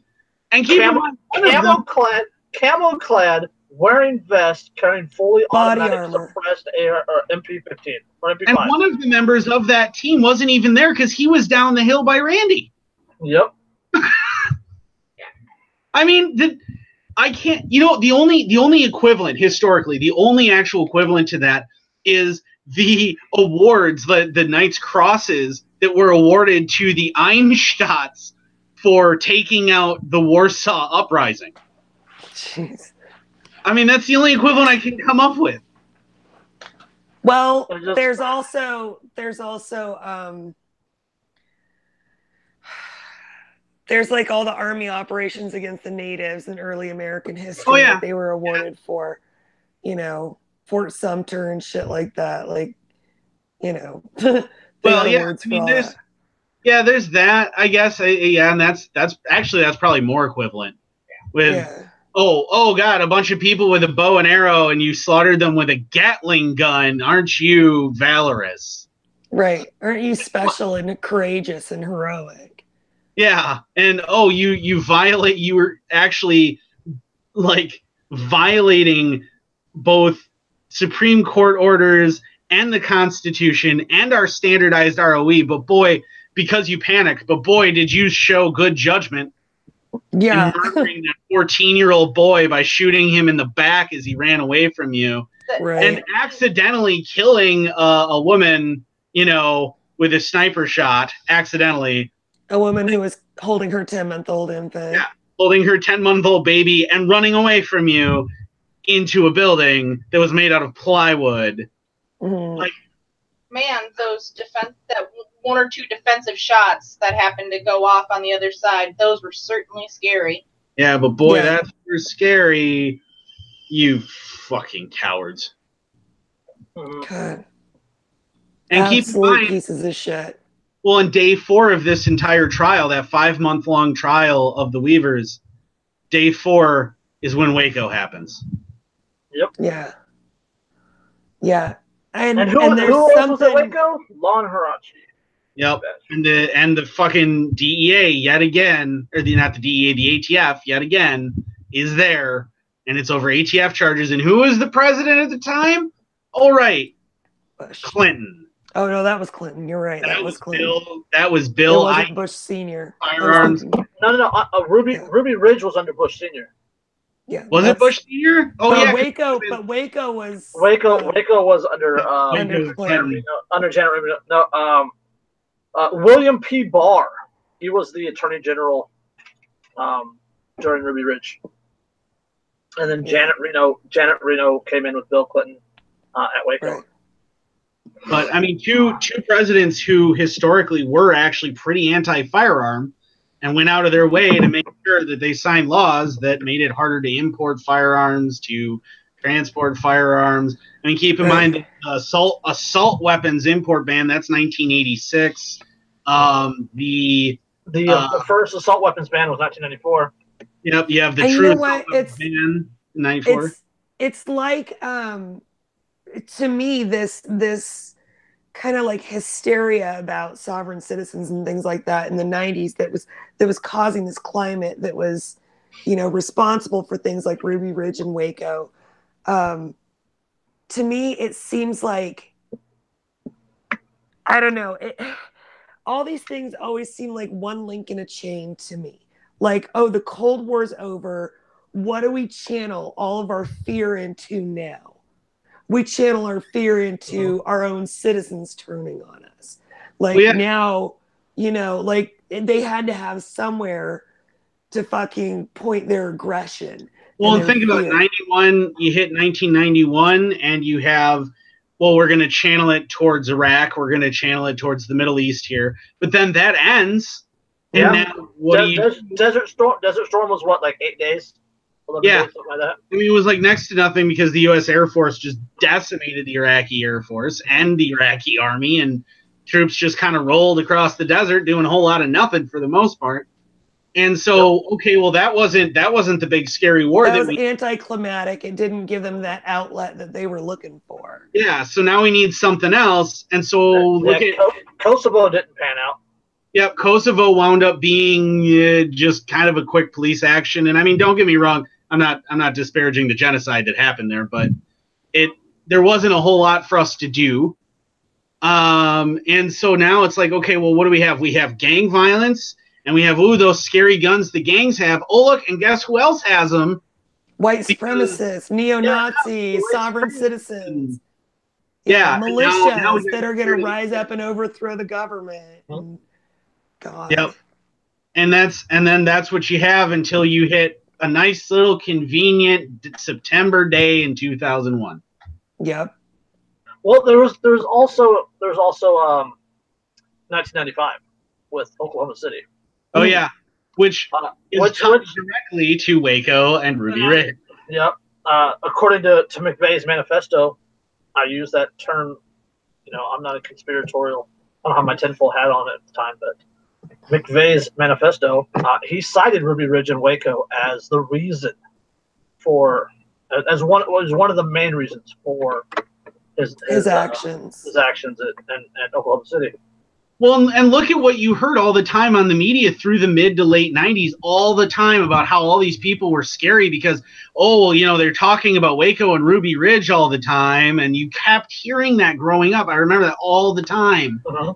Yeah. Well, yeah, there was, this is, I mean, 1991. Conspiracy theorists, and they call their psychological health and well-being if they talked about those things. And Timothy McVeigh, Oklahoma City, Timothy McVeigh, they said that he was in the militia, that he had ties to Michigan militia, to the what is it, the Harodi or Haradi, however you pronounce it up there, which they claim, Michigan militia members, they claim that he came to one meeting, was super aggressive and talked about blowing things up, and they told him to go away. Right, because they were convinced that he had to be FBI. There's no way a normal person is going to be that obvious about any of this. Yep, absolutely. Right. I agree completely with that. But it didn't matter to the media. The media built on Waco, built on Ruby Ridge, built on Oklahoma City, built these ties, and completely demonized the entire militia movement, the entire want to be left alone, the people that didn't want to have anything to do with the government, people that just wanted to be free.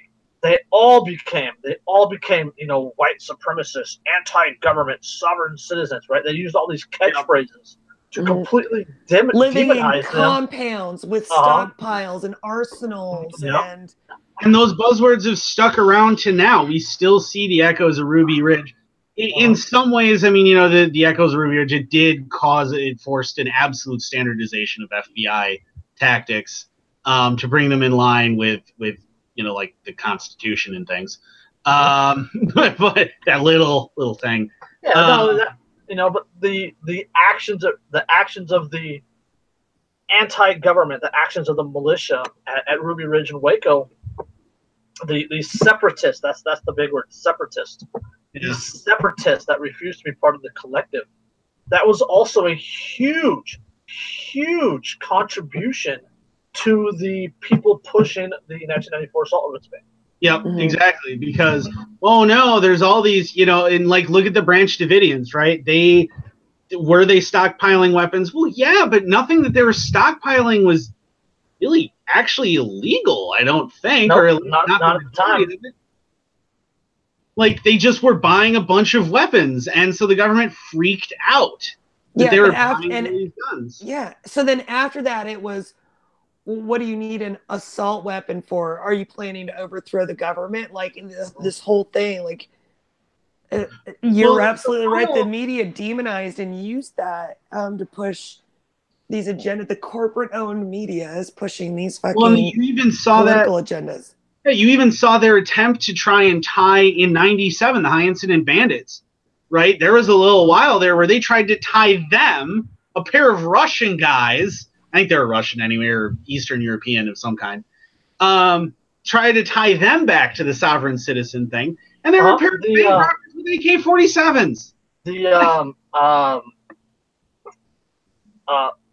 Since Cincinnati in the mid '90s, there was Columbine. Columbine happened under the assault weapons ban. Yep. 97. Yep. 97. But there was the LA shootout, right? The bank robbers. You guys remember that with the? Yeah. Oh, that's what I was talking about. The high incident. Yeah.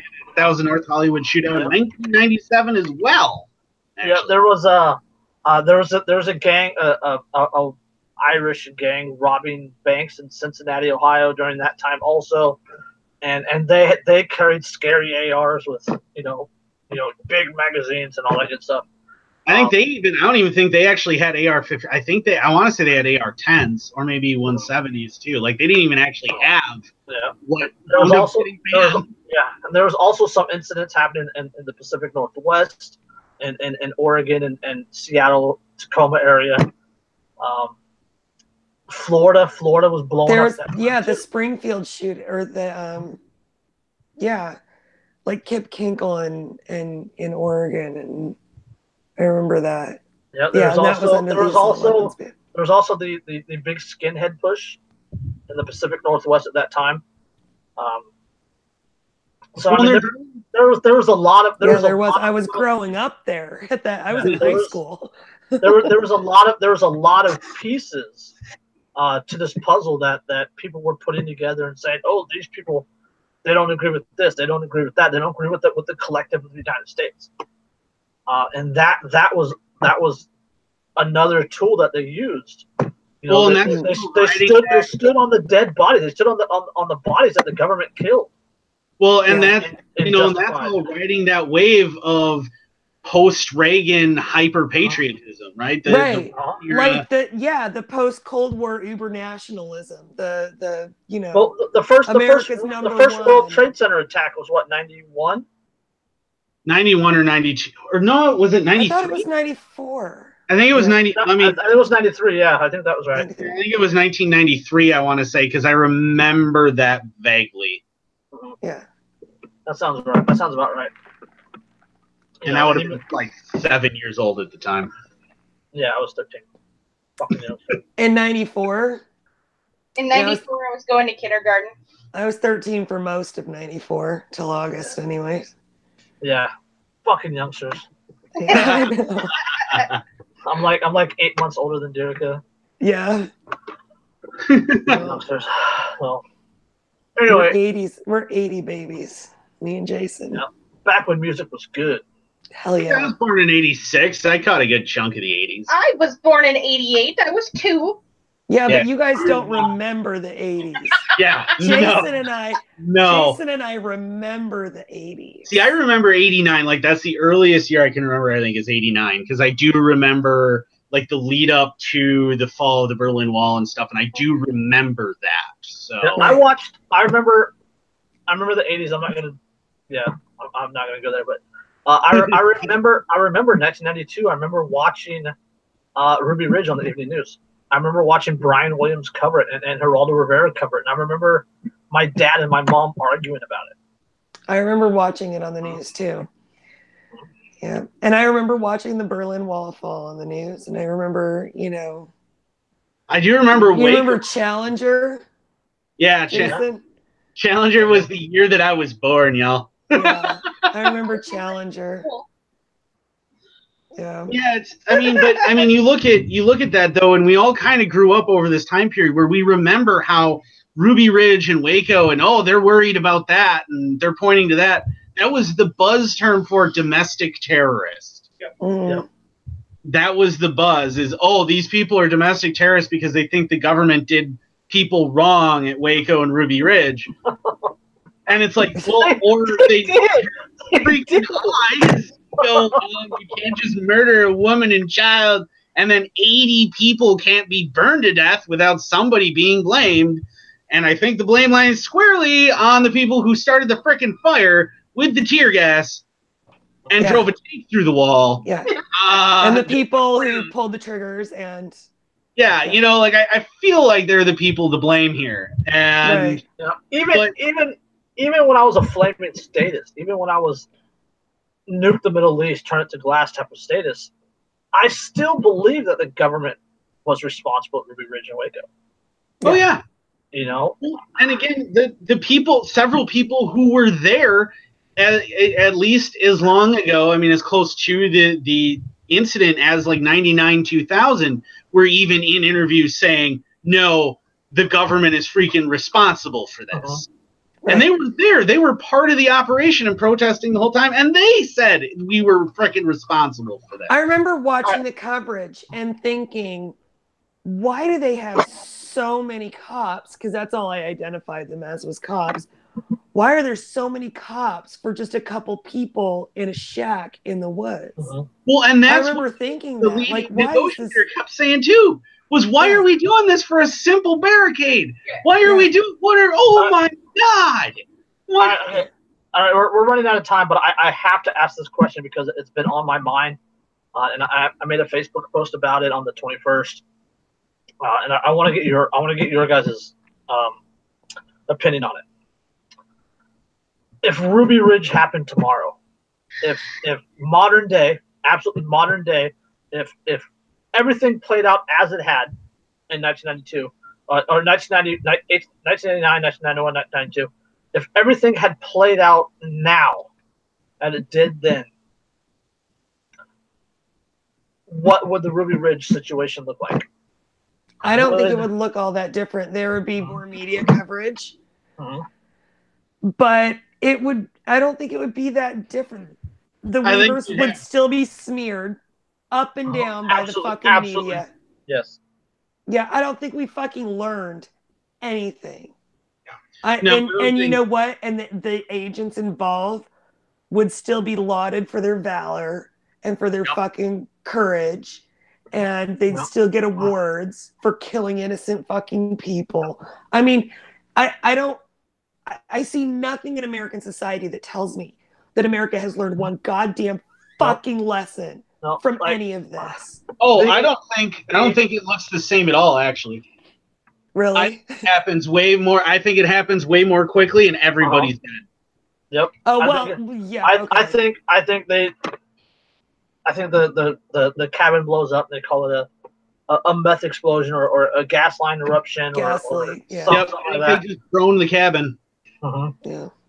It was some sort of accident or a wildfire or something like that. No, you guys are right, but the question Jason asked was if everything played out the same, but today, what do you think? So that's what I was answering. Right. If everything played out the same with the siege and everything, the American public would still be completely fucking ignorant of the facts.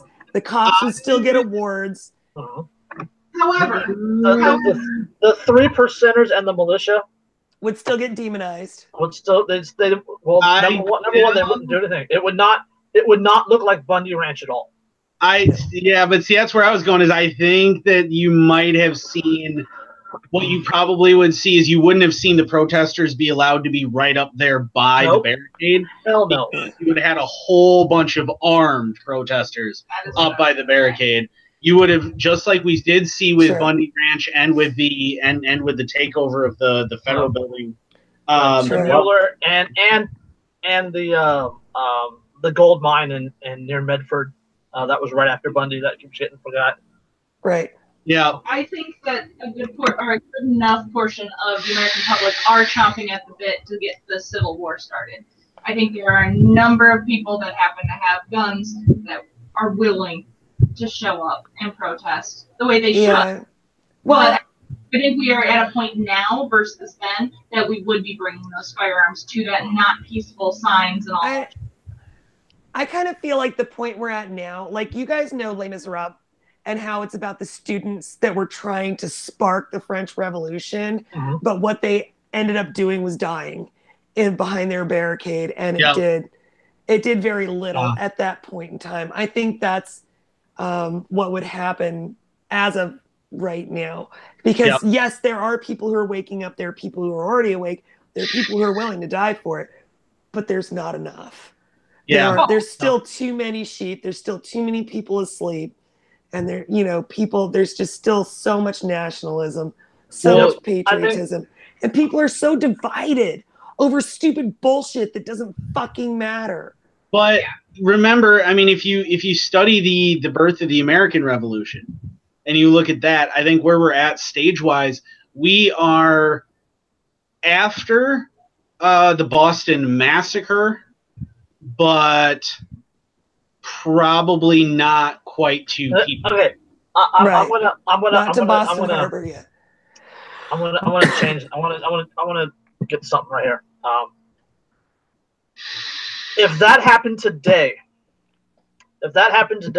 with Hillary Clinton in office, holy shit, it would be an entirely different story than if it nobody would even know about it with because Donald she'd Trump fucking in office. Kill anybody who would talk. Well, not only that, but a lot of the militia movement, a lot of the 3%ers, the Oath Keepers, a lot of those people that were ready to pull the trigger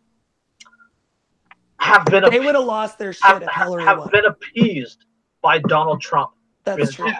Oh yeah, that was actually when I found out that Hillary Clinton lost and Donald Trump won. My reaction was actually about the same as everybody else's, which I'm sorry, what? But it was different, I think, for a different reason than most people, because I assumed that the left would simply have already rigged everything, that the right had colluded with them, and that it was already decided, and that's what I thought was going to happen. I was sure that Hillary had it, just by sheer corruption. But since then, I've realized that no, it was still engineered. Yep, absolutely. It was engineered to appease everybody who was ready to fight. Because had Hillary won, absolutely, we had skipped right to 1776. Right. They never, ever would have been brought back under control. And now they've been appeased. They've all been, I mean, not only appeased, but they're calling for more government. Yeah, exactly. Yeah, they're like on the MAGA train big time, these people. Yeah. So they're leading the fucking they're the red coat vanguard at this point. Yep, how quick did that happen? Yep, they traded their Gadsden flags for blue line flags. Yeah, exactly. I actually saw the other day for sale a Gadsden flag. I'm so not making this up. A Gadsden flag with a thin blue line. Thin blue line. I've seen it too. I couldn't believe. I have seen my favorite one. My favorite one is going to come and fucking take it. No, I saw the other day. I saw a Confederate flag. Yeah, I've seen those too with the blue line. Oh my god! Oh my god! But see, that is what Trump has done. Is he has created this environment where the anti-government people have been convinced that, well, as long as it's a kinder, gentler government to my, that's sympathetic to what I want, right? It's okay. And then on top of that, they've now so been inundated that even when it's not sympathetic, look at Trump supporting bump stocks and saying that a weapons ban again would be maybe something he would pursue and everything else. They've become so inoculated now that at this point, they're even going for things that Obama pushed and supporting it now because somebody else is saying it. But it's nothing new because Obama supporters that hated Bush were they were licking Obama's asshole over doing the exact same shit that Bush did. Well, yeah, Obama droned more people. And the same thing with Bush supporters for the shit Clinton did. And so on and fucking so forth. They don't give a fuck what these guys are doing. They don't know. They don't care. All they care about is the letter that is behind their name. Yep. That's it. We don't we don't care what the government does as long as our party's in charge. Yeah. Yep. No. Yep. I agree. So that dates way back because was Wilson was he a Republican or a Democrat? I don't remember. Democrat. Wilson was a Democrat. Yeah. Okay. So you actually that motherfucker. I fucking hate that guy. If I could go back in time, he's the guy I would go back and murder. Well, yeah, and you murder him. That's why I love that comic of the did you go back in time and I was going to go back in time and murder baby Hitler, but instead I decided to go back in time and murder Woodrow Wilson, and somebody goes, who's baby Hitler? Yeah, like baby who? Right. Yeah, you eliminate Woodrow Wilson and you eliminate Hitler. It's cool. World War II never happens. Now, granted, the map of Europe's probably going to look kind of different, but Germany's a little bigger. But other than that, I mean, exactly. So, but we live near DC. It for real makes me cringe to drive over the Woodrow Wilson Bridge. Ugh. I fucking hate that it's named after him. Yeah, every time cringe to drive over it. Yeah, every time that Kevin checks in from CIA headquarters, I laugh so hard. He was just there the other day. He was there the day before yesterday. He did. That was the Facebook status. He posted a check-in from Quantico. Yeah. I was just like CIA headquarters. Yeah. I actually probably couldn't do that because I would actually probably be shot. Fairly certain. Well, that's why Kevin's our favorite Fed. Yep. I'd be recognized and probably executed immediately. So. Oh, nice. I'm gonna go ahead and pass. Yeah. No, I mean, he waltzes in with his special little card and his special access and just, fucking walks in. So. No, my minder would get nervous anyway. Show up. Like, oh shit. He'd be like, guys, I'm gonna take off. I'll see you later. I have always wanted to take a tour. Hello there, Robert. Would you like to All right, you guys, we've been on for well over our time now, so. Okay. All right. And I have to pee really bad. And I have a text from Micah that says that the dogs are having a Mexican standoff upstairs. Oh, joy. You should get some American dogs. You don't have no damn Mexican standoff. Hey, they have the word American in their breed name. Yeah, okay? The American breed dog. I know. Yeah. So, and they're named after Greek titans. So that's but you know what? They're American banned dogs. So look at that. They're banning things. What could be more American? Band. B-A-N-D. Named after what was called a band in Old English, a chain. They were staked out in front of homes for guard dogs 500 years ago. I just figured it was because your music. I gotta end this or I'm gonna piss my pants. All right. All right, you guys. This has been episode 41. Catch you next weekend. Peace.